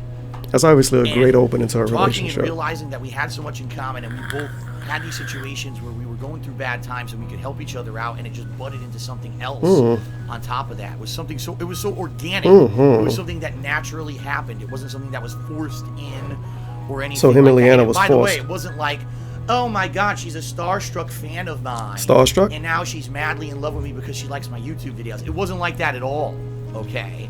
It was more like we started talking and we clicked, talking to each other. It was a natural attraction via, having that naturalness rather than someone who's like, oh. He's trying so hard to imply that they met online, even though it's fucking obvious. He said that they met randomly, and then he was like, later, he was like, oh, we met in person, we really clicked. So you met online then. I was a big fan of Phil beforehand, and now I'm a starstruck fan who gets to be his girlfriend or anything like that. It wasn't like that at all right? He also implied that this girl know who he is and like his stuff. So that being said, which would make her a fan, but okay. Many details. Behind the scenes, starting in the summer, all right, the summer time, I started to see someone else on and off when we had time and when we could make available to be together because, like I said, she doesn't live here. She does not live in Seattle. 2 more hot posts. He swiped right, and the original Weeb guy, this is the second time I've seen this dude in this chat. Like, I don't know if he trying to bait or what, but he like, my 60-inch television doesn't care about this. And then he said, can I get a game going on my 60-inch TV screen? Nigga, this is listed as an in real life stream. He obviously is just talking to the camera here. Fucking watch somebody else. Why would you watch this on a 60-inch TV? Come on, bro. It's thousands of other streams on Twitch. Stop being the fucking asshole about it. And she's not always able to come out here to see. You know what you showed up to. Because of circumstances. I started to have this new relationship that really. My mic still works? Yeah, still works. Beautiful. Okay. But I really kept it a secret. I mean, I didn't even tell you guys about it until a few weeks ago, but maybe a month ago. I don't think it was a month ago. He told us about it to try to get people to pay him to keep his house. To everyone that that I had a girlfriend, and boy, was that tough. It was tough because me, I got a big blabbermouth, and I like to tell you guys everything, right? And man, was it this year in particular, keeping things a secret about what's going on with my ex-girlfriend or that relationship falling apart, and then not telling you about my new, it was real tough to keep stuff secret, but I did my best, right? I really did. Take a sip. Look at Muxie. No donations. So, that being said, I finally had moral support again. Even though she wasn't able to be here every day, I finally had moral support again, which I needed so much. And you guys may have noticed that I started getting more positive. I started feeling better. I started coming out, right? His music got variable audio levels. You may have noticed about middle of this year, all of a sudden, I started to not be drinking all the time anymore. How? We didn't know if he was drinking or not. Was thrown off. Him drinking was a secret. It's a lot different when you're talking to someone all night and having a positive conversation and just having a good interaction with someone versus you're all alone and depressed. But I thought streaming was good interactions. Now you was alone and depressed, but the streaming was good interactions. That's why you broke up with the first girl, because you were so positive and excited about streaming. You didn't pay attention to her. But now the streaming still enabled him to be lonely. Okay? Right? So, that being said... Oh, now Weeb Guy got an 80-inch TV. It was 60-inch 2 posts ago. During the summer months... It gets bigger every time I mention it. Yeah, this dude is cancer. I don't know why he didn't get banned. Dark Souls 2, but the other dumb shit gets banned. Of the first Sin run. Honestly, that run that I did on Twitch ended up giving me massive popularity. If you guys aren't aware, it was during that run that I ended up getting hundreds, if not more, regular viewers on a daily basis. I got a ton of new subscribers. Does he know what a regular is? Hundreds of new regular viewers. No. Period. It really was that second run through Scholar, or the second run through Dark Souls 2 with the Scholar of the First Sin added stuff, that people really started turning out for streams and liking my stuff on the regular. I bet Fred Fucks will revive this. Okay, King Goken wants to start detract the conversation so bad. Because that Anonymous, Jesus, who was a stream regular and a moderator now in my stream chat. Let's mention Fred Fucks in current year in DSP's chat, like even though literally a rule is to not talk about detractors. Right? The summertime, when it was dead and there was nothing really going on with gaming, when I was doing entertaining stuff on Twitch, gave me popularity, and that was a really cool time for me. Take a sip, stare at Muxie, no donations. But if you're not aware, guys, wait, that was also no donations. When I got more false copyright strikes. Oh my god. Right? It wasn't bad enough. False copyright strikes. Swatted, DDoS attacks, false copyright strikes destroying my YouTube Sons of memes. My whole 5-year relationship. My ADHD is activated. Control activities and all the stress that caused by it over the year. That wasn't enough. Phil's still here. We got us to get him again. This bullshit, by the way. He implying he only got copyright strikes from trolls. Atlas literally sent him a real copyright strike. They apparently did it by accident and reneged it, but that wasn't a troll. But he gonna pretend just trolls did it. Phenomenal. False copyright strikes against DSP Gaming over the course of the summer. Now I was terrified because I was with a new partnership company in Curse. I like the Zavon meme. And then he says, "Oh wait." that I've been watching since 1927, Phil. Very, very strict. Been watching since the end of slavery. Getting copyright strikes against your channel and all of that. And they say if you get copyright strikes against your channel, you will lose your Curse partnership. I don't want to hear about copyright strikes. This shit is way too old. Actually fixed the problem. You know what I mean? I couldn't believe it. Content. Mostly all negative drama shit for the sake of being like a little high school. He talking about and creating drama alert to make money. It's not legit. Yeah, drama alert.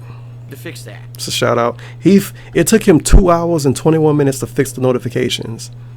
Holy shit. Hold on a second here, guys. Hold on. Let's see what's going on. Let me rewind a little bit. We had 221. I want to hear when he noticed it. Mosley at home did a 10-bit cheer and asked personal stuff about business stuff that I'm not going to answer. So there.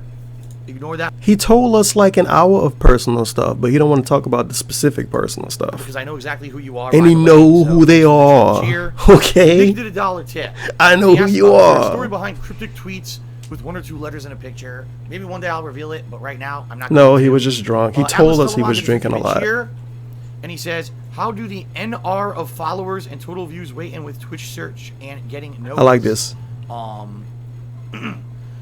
You know what? He's so fucking dumb. People were right. No pop-ups are coming. It took him 2 hours. The pop-ups aren't working. People are saying they're not seeing any pop-ups whatsoever. But what the hell was that? Shit. Okay, hold on a second. I could probably fix that.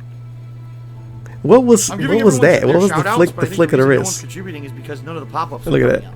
I don't think no one's contributing because the pop-ups aren't coming up. You sell notifications now, DSP? People only give you money for notifications. Man, they really like him. They don't just like attention. They really want to support the content. Fucking Christ. Hold on a second here, guys. Hold on. Let's see what's going on. It's gonna take a while.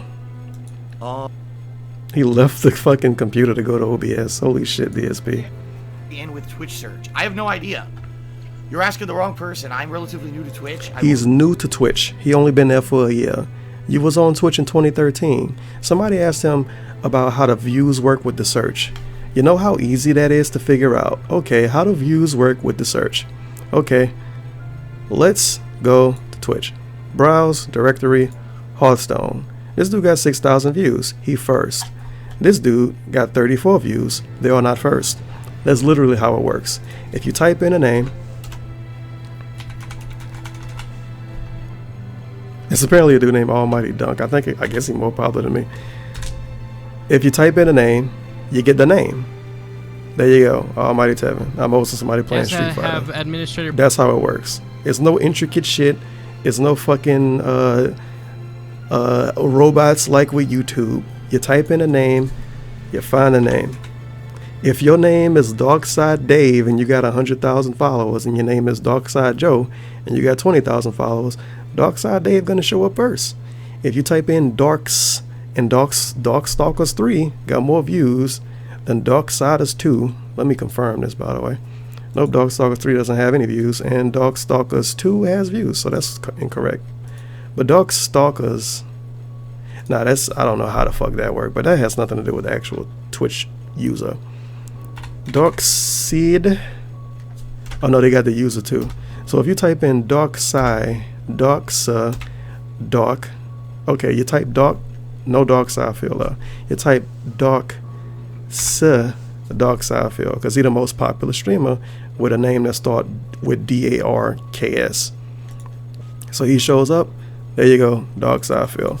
You type in Almighty, you get Almighty Dunk, which is a dude that's more popular than me, so he show up first. You get Almighty Ultima, are they more popular than me? They are indeed more popular than me. I guess it go based on flat out follow numbers. You type in Almighty underscore, you get Almighty underscore Tevin, because I'm the most popular person with Almighty underscore in the name, I guess. I can only assume. This is me on incognito. This is no browser search history or anything like that. He doesn't know how it works because he's been on Twitch for a year. It's not that he's just misinformed and stupid. I've been streaming on Twitch for about a year since I returned, and I don't look know how fast I explain about that. How any of the behind this, by the way, I'm taking the hat off for a little bit because my head's hot. I don't know anything about the behind the scenes stuff here on Twitch at all. I don't know. Unlike YouTube, I have a little bit of insight. He didn't have any insight with YouTube. Stuff works. So I don't know how my channel shows up in search or whatever. I just showed how it show up in search. They're like, oh, Phil was high up there in the rankings for a certain game that he was playing on. The rankings. Viewers and stuff from that. So it's called the directory, Dave. Captain DCW. And now the notifications work. 2 hours into the stream. It's working. There you go. Although, you know what I'm going to do? I'm going to move it. Hold on. Holy fucking shit. There we go. Now you guys can actually read the messages. What a professional stream. Down there, it's going to mess with my Twitter handle. See that? There we go. It works. Captain DCW, subscribe to the channel. Thank you, Captain DCW, for subscribing. I appreciate that. In fact, now... I love that his shout out when someone subscribes. He say, name has subscribed. Then he says, name, thank you for subscribing. I appreciate that. And this is the best part about this stream. In the beginning, he said he hit his highest sub goal on Twitch, which is like 300 something. Every time he gets a new sub, he say it's his highest number, which is fucking dumb. I got 120 subs. That's the highest I ever got. I got 121 subs. That's the highest I ever got. No shit is the highest. We're up to 324 subscribers. We've reached another new milestone. Thank you, everyone. 324. It's kind of dumb to call it a milestone every single time you do it. Oh, I fucked up. Oh no. What was I? Oh, we ain't even get to the taxes. Jesus. Oh, people posted Vape Nation. I think somebody talked about me. Fantastic. This at Kohl's. And they had a bunch of weird okay, still responding to shout outs. And they just had one with a dragon. And we're both looking at it like, why in the holy hell would there be a Christmas dragon? And it was so random. And my girlfriend was like, we gotta get girlfriend. That one is one of the best ones we've seen. It's just so different. My girlfriend, dude. Did you know I have a girlfriend? My girlfriend. Getting it, and I love it. Tumultuous. My girlfriend. Ad revenue. Thanks for the sub. 10-bit share. Oh, now I got a $1 tip from Tevin. Now who knows if it's the real Tevin? I fucking love this. Him King Cuck and his fucking Cuck viewers. He gets a donation literally from Tevin. It didn't even say Almighty Tevin. It was from Tevin. Tevin is the most 90s name because of fucking Tevin Campbell. That's who I got named after, if you don't know, by the way. Tevin is literally a 90s fucking black kid name. He gets a donation from Tevin and then immediately, I don't know if it's the real Tevin. And his whole chat proceeds to talk about me and get fucking salty because the dude donated with the name Tevin. It's like I remember one time somebody sent money. I could turn his music off now. Somebody sent bits or something and their name was Almighty something. And he was like, I don't know if this is a troll because the name had Almighty in it. It's rappers with Almighty in their name. Multiple. And Almighty is just a Chief Keef reference. That's literally why I'm named Almighty Tevin. The lore for Almighty Tevin. A long time ago, I used to play Chief Keef music all the time. And a dude called me Almighty Tevin because all Chief Keef is Almighty Sosa. And I was like, holy shit, that's a cool ass name. So I started calling myself Almighty Tevin. That's the lore to it. And Tevin is my real name. It's a 90s name. It's a shitty name. But a dude donated $1 named Tevin. He's like, oh, I don't know if this is the real Tevin. Like I'm some kind of fucking E-celebrity or some shit. Fucking another hemorrhoid on my And I'm a hemorrhoid on his ass. I don't even troll him. I literally make videos talking about what he did and mentioning stuff he did that contradicts stuff that he's currently doing. And I'm a hemorrhoid on his ass. The chat, full on Tism Fest. Did you mention Lavaria? No, I didn't. You know what? I should. Full on Tism Fest. Because even though that shit actually happened during the whole Does Tevin still make that hater videos? Yeah, he doesn't know. He's not trying to start a conversation about this. I was in the midst of the breakup with my ex-girlfriend. All right. Here's what happened. A company came to me. Tevin donating to Phil sounds legit. This is why Food Destroy you, man. I can't wait to see what he had to say. We will give you a managed Tevin is boring as fuck. I agree. Tevin is a troll, of course. We want your channels because we see the amount of traffic you get, and we have a relatively small Tevin does donate to Phil. This is factually true, obviously. Will give us way more traffic. And we feel that this is going to be beneficial to us to do this. Okay. And I said, well... Yo, deep down, Tevin is jealous of Phil. He would like to swap places. Yeah, I want to be a white dude that asks random people for money every day to pay his bills. I really want to be DSP. Basically, this is factually true information. All right, now this was about why Food Destroyer Matt hates me so much. I think it was April, but I'm not 100%. Tevin is irrelevant without Phil, of course. All right. It's not like I did anything on the internet before I talked about DSP. During this time period, this company, and vape and guinea pigs, of course, Lavaria or anything like that. There was some other company I never heard of. Jesus Christ. Were in contact with me, and I had multiple contacts. Yo, Best Compilations got a lot to say about me. I think Tevin really likes Phil deep down, but won't admit it. Well, obviously, this is true. Vape Nation. They were trying to recruit me, basically, promising me, oh, we're going to give you this, we're going to give you that. Why would he read that? What I really cared about was they said they were going to get me a managed partnership right away. And I knew that would be great because now I could still play Nintendo games and keep all the ad revenue. Nintendo wouldn't steal all the ad revenue from my videos. My ad revenue. I'd be able to not have to worry about content ID matches. Basically, I'd be in the clear to upload whatever I wanted under a managed partnership. I like a dollar got him to go through this whole conversation, by the way. Look at Muxie on the donations. What I decided to do, take a sip. All right, was I said, here's what I'm going to do. And I did this for myself. I said, I don't know if I can trust these guys or not. Right now, I love I'm this. Literally not doing... Who would have spent hundreds, maybe thousands of hours watching Phil and making videos if he didn't? This is coming from Waifu Destroy Your Mad, a dude that's been in DSP chat a lot. He in his chat during this. But because it's the same thing I talked about earlier. Because you spend time into it and you do what's considered negative, it's a waste of your time. But if you watch DSP for hundreds of hours because he put out hundreds of hours of fucking videos, it's not a waste of your time. This is like you should go up to Stephen A. Smith and say, wow, you watch fucking LeBron James play every game and you just talk negatively about him? It's a waste of your time. But then of course somebody can say, but Stephen A. Smith make money doing it. But what kind of logic is that? If you don't like something, you don't talk about it. If you don't like something and you talk about it, you're wasting your time. If you like something and just like it, you're not wasting your time. It's all a waste of time.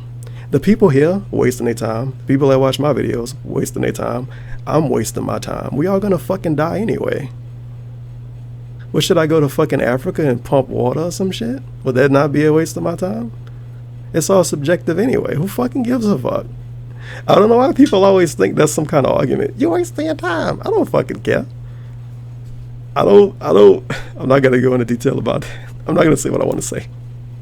But we all going to fucking die anyway. I don't give a fuck. He wasting his time streaming, if you want to look at it that way. But you can say, well, he not wasting his time because he makes money doing it. Then what constitutes as wasting your time? For some people, they'll say it's not a waste of time because you get views. And then for some people, they'll say it's not a waste of time because you get money. Then other people will say, well, it's a waste of time because it's negative. Then other people will say, well, it's a waste of time because you're doing it. It's watching shitty fucking stupid YouTube videos on both ends. But people try to push this weird argument that it's wasting your time. What isn't wasting your time? The chat posts, people wasting their time. This was Christmas Day. I'm recording this really late at night, so I'm wasting my fucking time. I don't know. I'm not going to disagree with the waste your time meme, but it's just a really lame argument. Anything. It's an argument people have been pushing for years, by the way. I've been doing these autism videos for fucking years. I was adapting this new streaming method where I was focused on streaming exclusively. I decided that I was just going to focus on that and not worry about editing. Better take a sip. So my KO Gaming edited gaming channel, edited gameplay Why did you channel, post them, edited fucking reviews and stuff, faggot? went on hold while I was focusing on trying to get my streams to blow up on Twitch. So, Waifu Destroyer, I called him out on his stream and got permabanned for it. No, you came to my stream looking for obvious attention. I didn't give him any. He tried to start tiny arguments with people in the chat. That's what got him banned. You could come shit on me all day. I could just ignore you. But when you try to start arguments with people or when you get other people attention, that's when you get banned. Because that make them not want to come to my stream. Because they come to my stream and they have some faggot in the chat talking, like complaining about them. Sorry. I didn't really want to talk about Waifu Destroyer, man, because he fucking hates me now. Because I called him a cuck in a YouTube video. Imagine that. Imagine not liking somebody because they called you a cuck in a YouTube video. In 2017, being called a cuck. Like, that's like the most common thing. It doesn't even mean anything anymore. Well, he mad. Said, gee, here's what I'll he do. Big mad. I will test what these people are saying with KO Gaming. And if he big mad. They do what they promise on I'm sorry, Waifu Destroyer, man. Please accept my apology. All of my channels over to the fold. However, during my plan to do this, and then would you like some balls? Still calls you a cuck. Waifu Destroyer not done, by the way. I was all in, and they wanted me to unlink both my DSP Gaming and KO Gaming. The Laveria thing is worthless information. Everybody heard this before. All right, I did. I unlinked both channels from Curse. And I took KO Gaming, and I said, okay, KO Gaming is unlinked right away. I can link this to your network right away. Give me the information. I'll link it to your network. And then let's get it into the managed partnership right away. All of a sudden, I get an invite, all right, on this channel from Laveria Media. Laveria. Who's Laveria Media? I've never even talked to this company before. So I asked look. Oh, don't worry. He responded to still calls you a cuck. Yeah, that was uncalled for. Imagine being personally hurt because someone called you a cuck on the internet. That's the worst thing you can get called online? Parent company, and what you do is you partner with them, and then, but we're still going to deal with us. That's something else. If you partner with them, then we'll get you everything we promised you. And already, immediately, I'm skeptical. I'm like, this can't be legit. But I wanted to give him benefit of the doubt because I had already gone through the trouble of all of this because of $1. Maybe I should become a Tevin to track the Kappa face. They already exist. Okay. Get in line. So I did. I linked KO Gaming with Laveria Media. Like I said before, the more popular you get, the more people are gonna dislike you. You're really dumb if you get mad about somebody not liking you, especially if you do stupid DSP videos and get 15,000 views. You're bound to have somebody show up like, wow, this dude is a fucking faggot. No. 2 days, nothing's happening. And I email these guys, I'm like, that's so sad. You were going to get me. Just because he was called a cuck in a YouTube video. Oh, don't worry, we're working on that for you right now. 3 days passed, still, I like, guys, my DSP Gaming isn't partnered with anyone. Bro, who cares about Tevin? I need to know what's going on here. I completely agree. You promised me the world. I'm just some shithead that make DSP videos. All of a sudden, I get a completely different response. Oh, well, we're eventually going to get you that managed partnership, but we need to bring you into the fold first, and you need to be with us for months and months. so we can build up rapport and we can say Look that at the your eyes. channels are part of our Yo. network, and it'll give us. I love it when he try to tell stories. He do this weird South Park smug face. Remember that South Park episode when people literally were smelling their own farts and they would make the smug face? He do that sometimes when he tell a story. We gonna get you in eventually. I don't understand what's the point of that. It's such a specific meme. We're gonna get you in eventually. We gotta build up a rapport. He just squint his eyes and like twirl his wrists around, like he a stereotypical like gay fashion designer or something. It's very odd. And all of that, and all, you know what I mean? And at that point, Also, I love, don't bother. You should not lower yourself to that level. Yeah, Waifu Destroyer Matt, if you go out of your way to not like me, you would be just as bad as me going out of my way to not like DSP. We could use the meme. Knew it was bullshit. That's the meme. And Don't do a thing because you're going to be and I as went bad back as to the person guy doing thing. immediately, And I said, you lied. I'm They done went with out you. of their As of way right now, to I'm not severing like contact me. from KO Gaming from I your squint. company, because I don't know if you guys are aware of this. When you partner now with a company on YouTube, you have the ability to sever the contract with. He told us this already. This is all old within info. 30 days, That's why I'm talking they're over done. it so much. No matter, regardless of anything you've signed or anything, once you delink your channel, the whole thing. It take 30 days. Okay. Max, So, by the way. The reason they did this is because a company is like this, that we're lying and cheating and rigging people into these partnerships and then never releasing the channels. Take a sip. Look at Muxie. No So donations. I told All right. the company, Look at the fucking screw wall. you, I'm done with you. I don't know who Laveria is. I never agreed to be with them. By the way, I never signed a contract to ever work with any company called Laveria Media. So legally, This is half true. If you watch the original video when he talked about it, he said he signed a contract. Then in the same video, he followed up to say he signed a contract, but the contract wasn't legally binding because the contract didn't have his YouTube link in it. Then he followed up to say, well, I didn't sign with Laveria, so it's not legally binding. But he still signed a contract. And if the SOK wouldn't have went out of their way to be fucking assholes about it and try to blow the whole situation up, he could have got scammed out of a lot of money.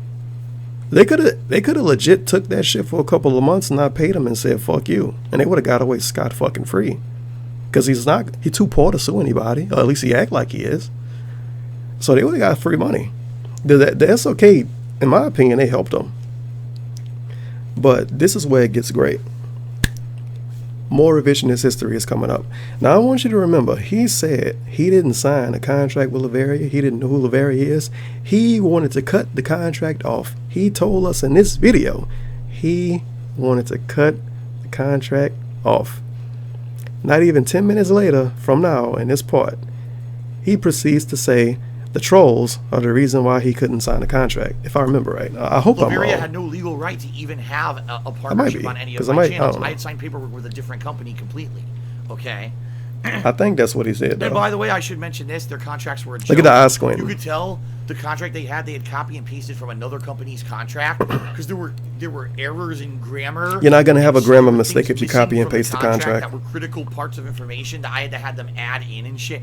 It was a joke. Basically, they were fake. It was All right? It fake. was a fake bullshit thing, and luckily, I was smart enough to say, let's just try it with KO Gaming first, because I don't really care about that. I don't really care about that channel. He didn't care about KO Gaming then. That's obviously bullshit. He cared about KO Gaming back then. Let me possibly waste money here and get scammed, but this channel isn't as big as my biggest channel. He a businessman? Channel right now, and I did not go forward with DSP Gaming on purpose to see if they were legit or not. Okay, lad. so basically, I severed the contact with this company, and I never talked to them again, and that was it. Now, apparently, my detractors I like at quoted the time decided detractors. to do entire podcasts where they brought in employees of Laveria Media, Former and employees. the CEO of Laveria Media, and they said, I never talked to any of those people ever. I never had any contact with any of them, and I never talked to anyone who ever worked at Laveria Media. So literally, those entire podcasts and things that those idiots did were 100% illegitimate and a waste of time. They're illegitimate because the people that was on it didn't talk to him. Okay, I tried to sign with Koch Entertainment.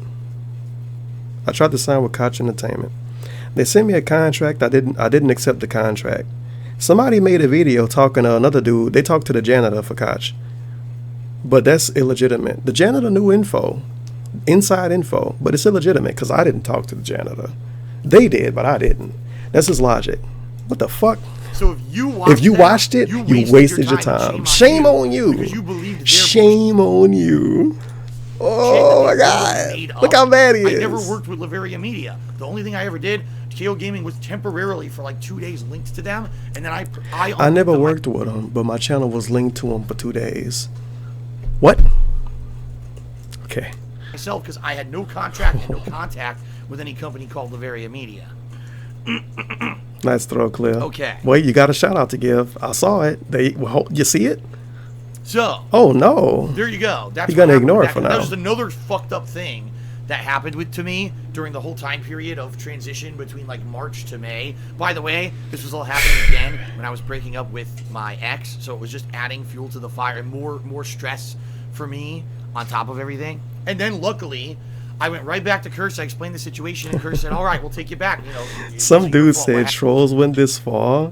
The dog has to personally reply and say it was SOK, and then the other dude say a couple of faggots, if you ask me, and you have to like put underscores for the 2 G's. You really couldn't come up with another term. You could say like niggas without NERS, and that don't even get timed. You could say all kind of dumb shit in DSP chat. By the way, let's go on a field trip. Let's go on a field trip to Dave chat rules, because his chat rules are the biggest fucking meme, and they old too. He didn't redo his rules since he came back to Twitch. No spamming, no caps abuse, no advertisement, no trolling, no excessive memes, no links, no spoilers, no impersonation of other chatters, and no discussion of haters and or hater vids. Literally, your main fucking mod, Vidal, talks about haters in your fucking chat. And a rule is to not talk about haters. He doesn't have no racism as a rule. He doesn't have no sexism as a rule.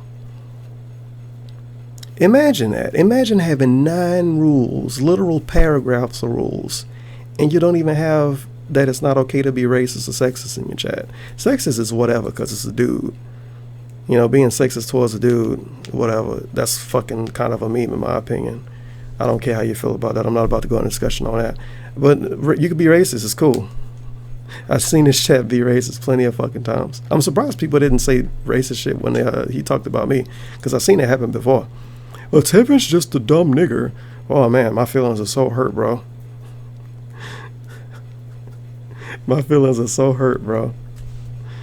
It was one time. I don't have proof of this, so don't take my word for it.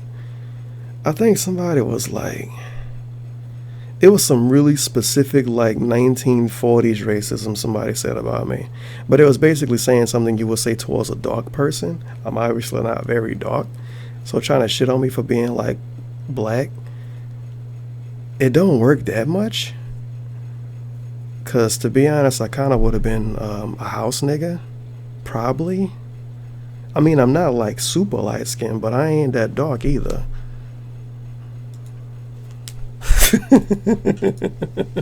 Happened. You know, Curse has been great. Twitch has been great. I love the company. House nigga. I'm looking forward to staying. That's a high long quote. time. I really do. All right. Shout out to Swag Score, who he got view by the way. He had up to 1,700 views, and the chat was in follower only mode. The chat got took out of follower only mode. Like 40 chat posts came in at one time.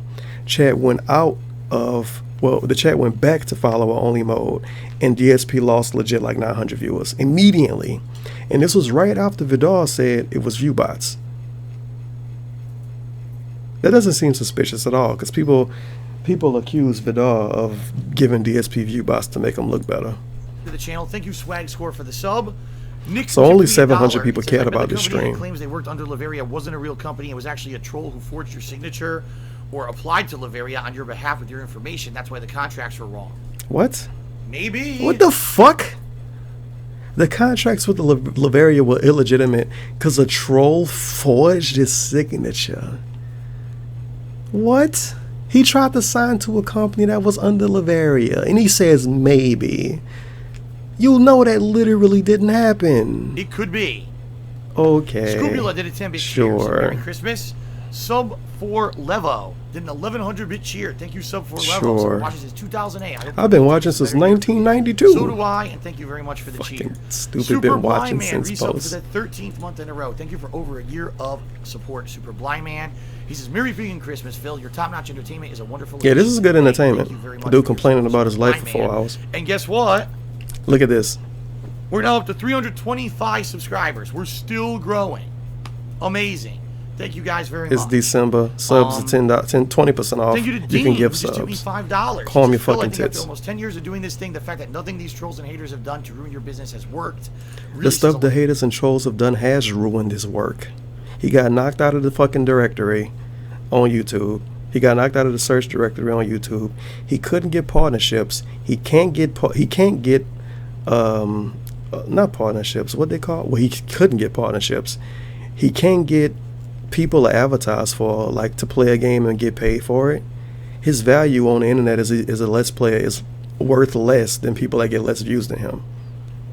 It's people that get 200, 300 views that do promotional streams and get games for free that he don't get for free. How did the trolls not affect him? He lost his girlfriend / fiance of 5 years. He said because of trolling. How did the trolls not affect him? Do these people not fucking read what they're typing? Oh, it's good the trolls didn't get to you, Phil. What? Okay. A lot about your determination. You're an inspiration to all of us. Inspiration. Merry Christmas to you, Dean, and thank you for the tip and the sentiment. All right. I always get a pray to lozenge, people on and we're going to Christmas. continue on with the story because now we're talking about summer. Break? Start to get all of this No. spam mail in the physical mail, not email. I've always gotten spam. It's taxes again. I don't from want to my hear this, public- to be honest. Because she was selling physical products. She was doing commerce over the internet for physical product. College for several years. Long story short, he didn't register as a business because he didn't sell physical products, even though he was making like $100 grand a year. Panda Lee was registered as a business because she sold the products, even though she was making like $100 a month. He wasn't registered as a business. He got a bunch of shit in the mail saying register to DarkSydePhil's or whatever. He didn't cancel it. A tax dude came to him like, you owe us some fucking money. So now he owe a tax bill. He blamed owing tax money on trolls. That's the long story of it. He blamed him owing tax money on trolls. He's saying that trolls fucking got him knocked by the government, the state government. Because they said, hey, this dude makes a lot of money on the internet. You should charge him taxes. And even if that's the thing, he liked to blame it on trolls, which is, it's halfway whatever and halfway bullshit. I say it's halfway bullshit because if they giving you a bill, and that mean you obviously should have been paying them anyway. Sure, it might have happened because of trolls.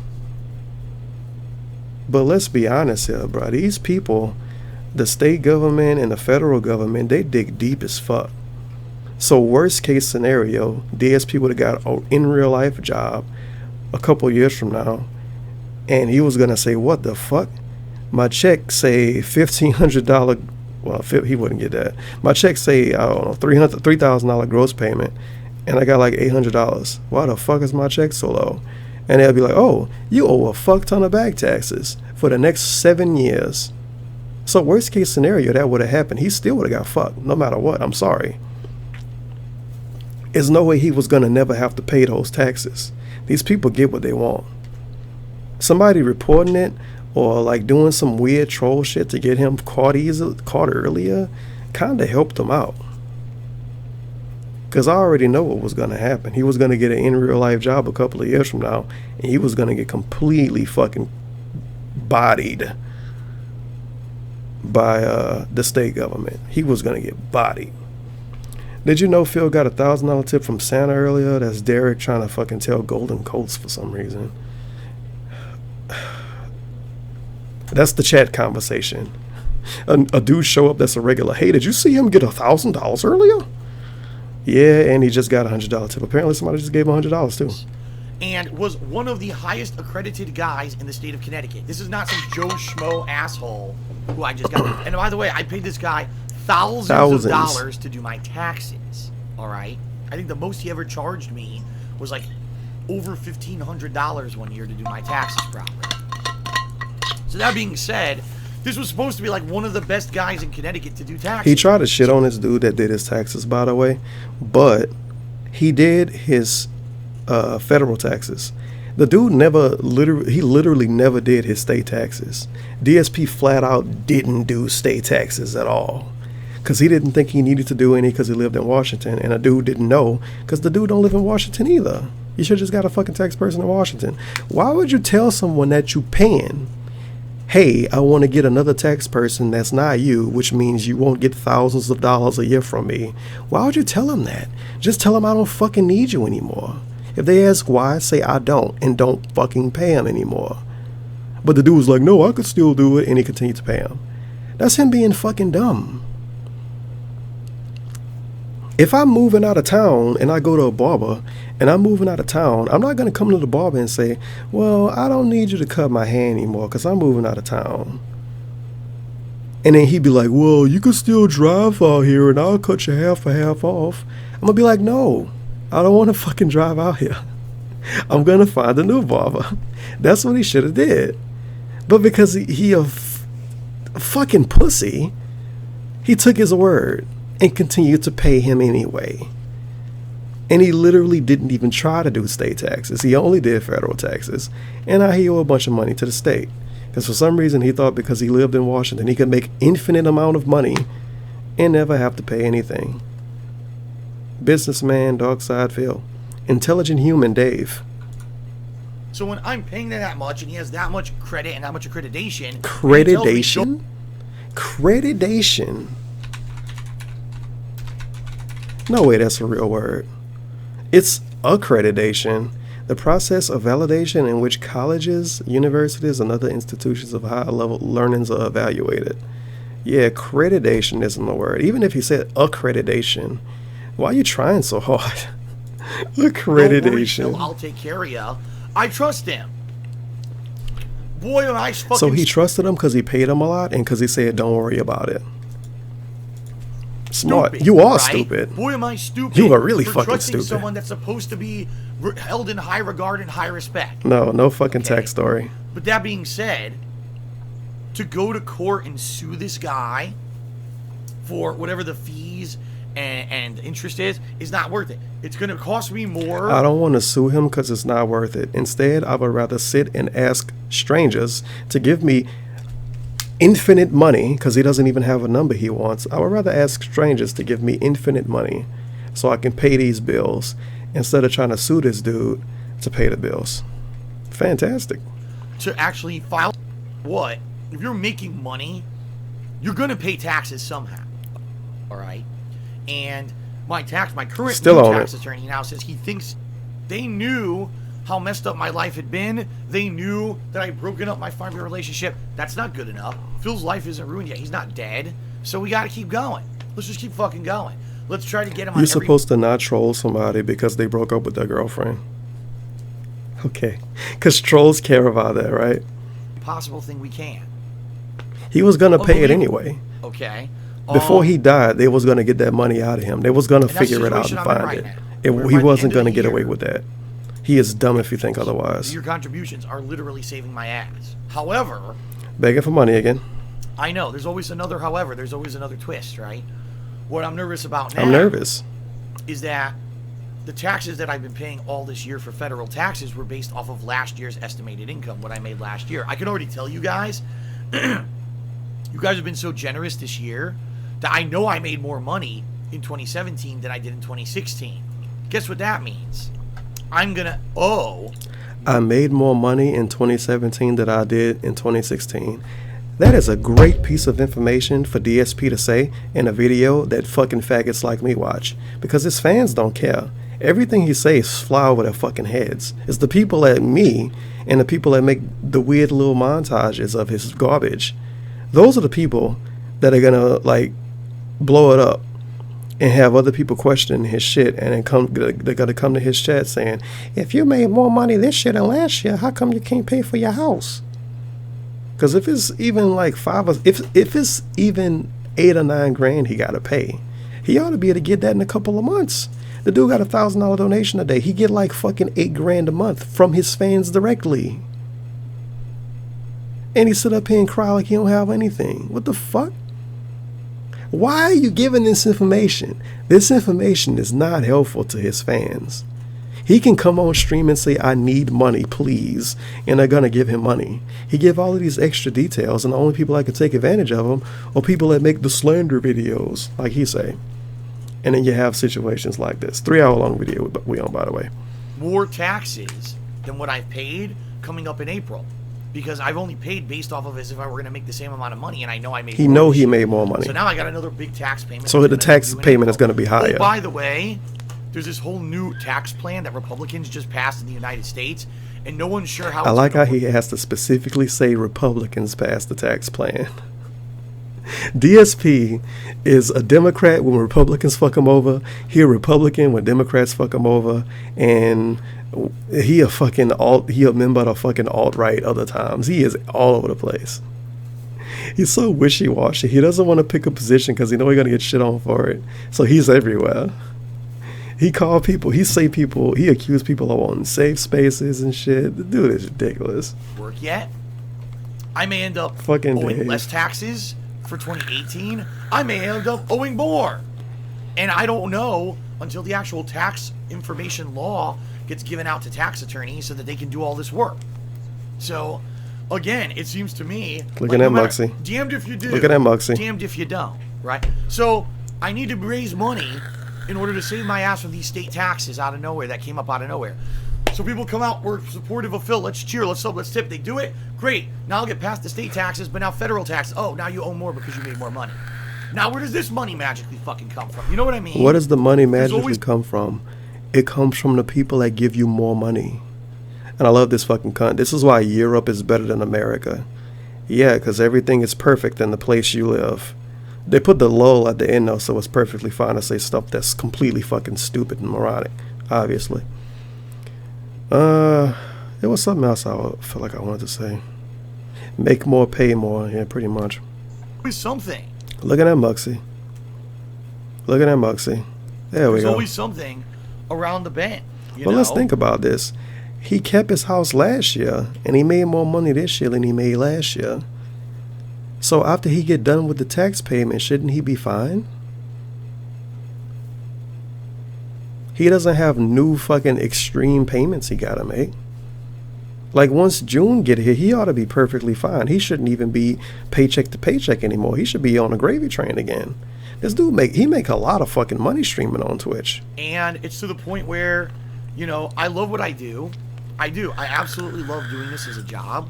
But when will I ever be able to just be not in a situation where something else comes up to fuck me? Something else comes up to... When can I play games for the internet poorly, only talk to people when they give me money, and never have to worry about bills again? That's what he wants. Fuck. Every turn, right? Everywhere I go, there's something else coming up. And, you know, I don't know if it's going to... My whole life might be like this. His whole life. I die, where every single day, something else new is going to happen. I don't know. But anyway, that's the situation right now currently with my taxes and everything. So that's why you guys cheering, subbing, and tipping, you've been helping me so much. I hate this meme, by the way. You are not homeless. Give thanks. Because this person, TX Storm Surge, obviously they have never complained about anything ever in their life. Because they're not homeless. If you're not homeless, you can't complain about anything. But what if you're homeless? You're still alive, right? Well, you can't complain. You're still alive. You still got your health. Okay, you got cancer. Well, you're not dead. I fucking hate people that watch my videos know that shit like that pisses me off. When people say it could be worse. Or when people say, well, you're not homeless at least. Well, what the fuck if I'm homeless then? Well, you're not dead. What if I'm about to die? Well, you're not dead yet. Then if I'm dead, I can't complain. Some people on the internet act like no one ever complains because they're not homeless. I can guarantee you, every single person in this chat and every single person that watched this video and every single person that watched DSP video has complained about something in their life or been mad about something in their life. Don't give me the bullshit, or don't give him the bullshit saying he not homeless and he should give thanks. Okay. No idea. I'm so appreciative of what you guys have done for me. Pray again. Now, I'm not done. I actually want to talk a little bit about he's still not done. His future. Right? Move in with your fucking girlfriend. Either a second mortgage or refinancing this house, and I don't qualify because I have too much debt in my name. Yeah, no shit. Your debt ratio is too high. We can't get you to budget debt ratio for a refinance or a mortgage on your house. So I can't even use the equity in my house to do anything unless I sell the house. Would be cheaper to move back to Connecticut, basically. Unless I can make enough money doing this. I said it before, I say it again. If DSP moved back to Connecticut and still made the same amount of money he would be making, he would be on a fucking gravy train. He would be past fine. Past fine. Based on all the fucking money he made. Because if he was to, quote, sell his house, the one he live in now, he would be able to use that money to pay off debt. And use that money to pay off the tax people. Move back to Connecticut, have almost a clean slate or close to a clean slate. He would be making mad extra money. He would be perfectly fucking fine. But he don't want to do that. Because he hates Connecticut. He doesn't want to live houses down from his parents. He at least live within 20 minutes of his parents. He don't want to live close to his parents. He don't want to live close to his old friends and maybe get back cool with them. Nah, fuck that. I gotta live in Washington State and not even know my next door neighbor's name. Because I'm in a nice 3-bedroom house that I'm in by myself. And I want to move my girlfriend in that lives thousands of miles away and ruin her life like I did Panda Lee. That's what he wants to do. That's his end goal. All my taxes. What a nice guy. Somehow, he's smart. Coming up in 2018, I'm probably going to lose my house. I don't know what else to do. But you guys have been so tremendously positive. Positive with a dollar sign. Maybe, with what I'm doing right now, in January, it's looking like I'm probably going to be able to have some really fun events and things that people are going to be checking his phone and everything. Yep, checking his phone. Still checking his phone. And what I'm hoping is that between refreshing Gmail, all the stuff going on, that still checking his phone. You done yet? You gonna finish soon? Have to sell my house. Wait a second. Still checking it. Now we done. Here and do everything. I should check my phone for fucking 50 seconds at a time. Because that's what I said. I have 2 New Year's That's really good for a resolutions, YouTube video. The first one is to find a way through this tax situation I'm fighting. Resolutions: pay my bills, move my girlfriend in so she can cook and help pay my bills. Myself in and keep my house. Quality. That's number 1. All right. Number 2 is it gonna stop to have my girlfriend move in with me. Sooner the better. In 2018. The chat work. Because right now, number 1, like I said, it's the best relationship I've ever been in my life. Okay? This is weird. I feel like she's my soul. There we go. I do. I truly do. And I am in love with her. Absolutely. She's in love with me. And if she stop begging in 2018. Number 1, she has a job that she, can probably find a job out here similar or whatever and make income to help immediately. Imagine that. You want to move a girl thousands of miles away to your house so she can help pay your bills? And this is multiple times he said this. This dude is terrible. Cooking and everything, helping with the responsibilities of the house so I can get... He want to move his girlfriend in. He didn't say moral support. He didn't say so I could be happy again. He said up front, she can help pay bills, she can cook, so he can get back on his sleep schedule. And in his schedule of wake up, stream, eat, stream, sleep, and ignore like he did Panda Lee. Back to how I was, so I'm not constantly overworked and stressed out. Back to how he was. The way he was wake up, ignore Panda, stream, Panda get off from work, eat, stream, go to sleep, Panda already sleep. He wants to do that with a new person. This dude is amazing. Or whatever and everything like that. Holy shit. And number 3, quite honestly, I want to be with her. It's killing me. And then finally, I want to be with her. Talking with her, and it's Christmas. He wants somebody to cook for him. Christmas together, but not together. It's awful. That's we need each phenomenal. other. We need that support, and we're not there for each other physically right now, and it sucks.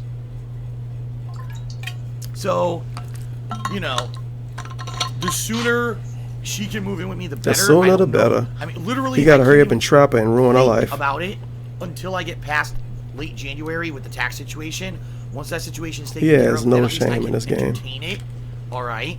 But right now, I'm between a rock and a hard place. Where unless I can get past the taxes in January, I can't even begin to plan out the rest of my life, which is what sucks. I feel like I'm in suspension. I'm in suspended animation because of the actions of a tax attorney who fucked me over, of course, and I have no restitution against, of course, and trolls who fucked me over, and I have no restitution, of course. Isn't that nice? Yep. It's terrible, you know. So, thank you guys for listening. That was my 2017. Holy shit, what a year! Would ever do anything positive in regards? He complaining about Keemstar. Good. All right, about a 15-minute break. Then the Christmas segment. Thanks everyone. Yeah, I'm not gonna play the Christmas segment. The Christmas segment is an hour long. It's really him talking about the same stuff he's been talking about for the last few years. It's him talking about his childhood. And then it's him reading questions from the chat, but the questions from the chat not even good. It's one he get, and he ended up going on a tangent about the SOK. But I don't fucking give a fuck about that. I wasn't in the SOK. And it's really him talking about the SOK and then saying the SOK wasn't worth talking about, which is him talking about the SOK. So, yep. I'm sure it's probably 5 or 6 YouTube videos on his channel with him talking about his history with Christmas. So that's kind of worthless for me to listen to. Sorry, I'm not about to do it, Baba. But Lil Wayne Dedication 6 is out right now, so go listen to that. The new Gucci Mane, El Gato, the Human Glacier, that's out right now. Go listen to that. If you like chopped and screwed music, it's a link under my video with my chopped and screws channel. Go listen to that if you like really niche fucking weird sounding content. Or go watch DSP complain about his taxes and give him $5 to get him to say something. Or, I don't know, kill yourself. I'm sure we all think about it. We all fucking mentally ill detractors. We want to kill ourselves every day, obviously. I don't know how to finish YouTube videos. I don't have a hashtag, but a hashtag was on the screen the whole time. Hashtag save the house. Yo, I literally didn't know it wasn't in the middle of the screen the whole time. Whoops, it don't matter. Hashtag save the house. Hashtag pay the escort. Shout outs. Oh man, what a ride this video was. I thought this was gonna be legit. I thought this was gonna end up being like 5 hours long or some shit, but I kind of skipped over some stuff to make it shorter. I was concerned this would be the longest video I uploaded this year, which is still a possibility. It's kind of sad I'm more popular than Tevin Campbell.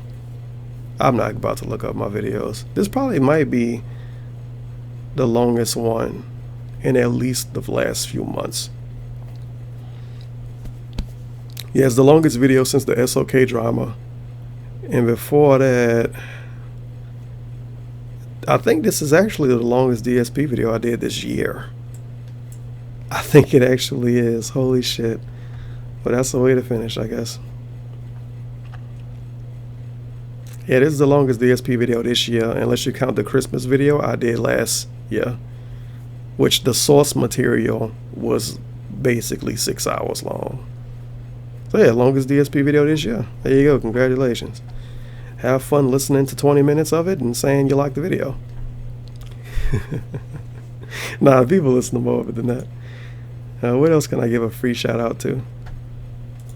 I don't know. It's like 4 people listening to this part of the video. Man, I'm on the spot right now. I don't know what to do. I don't know what to do. I'm in shock right now. Oh yeah, follow me on Twitch too if you like gaming videos when I just talk about random shit. I really just talk about what people talk about in the chat, to be honest.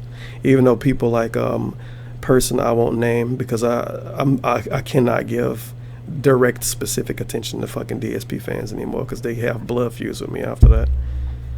So yeah, if you want to watch interactive streams, follow me on Twitch, Almighty's__ Tevin. I fucking tweet about it. I tweet about it. I'm posting YouTube about it every fucking day. I'm kinda tired. Let me get out of this. There we go. Because I don't want somebody trying to look shit up. I'm kind of tired. I'm going to probably stay up anyway. It's 3 o'clock in the morning.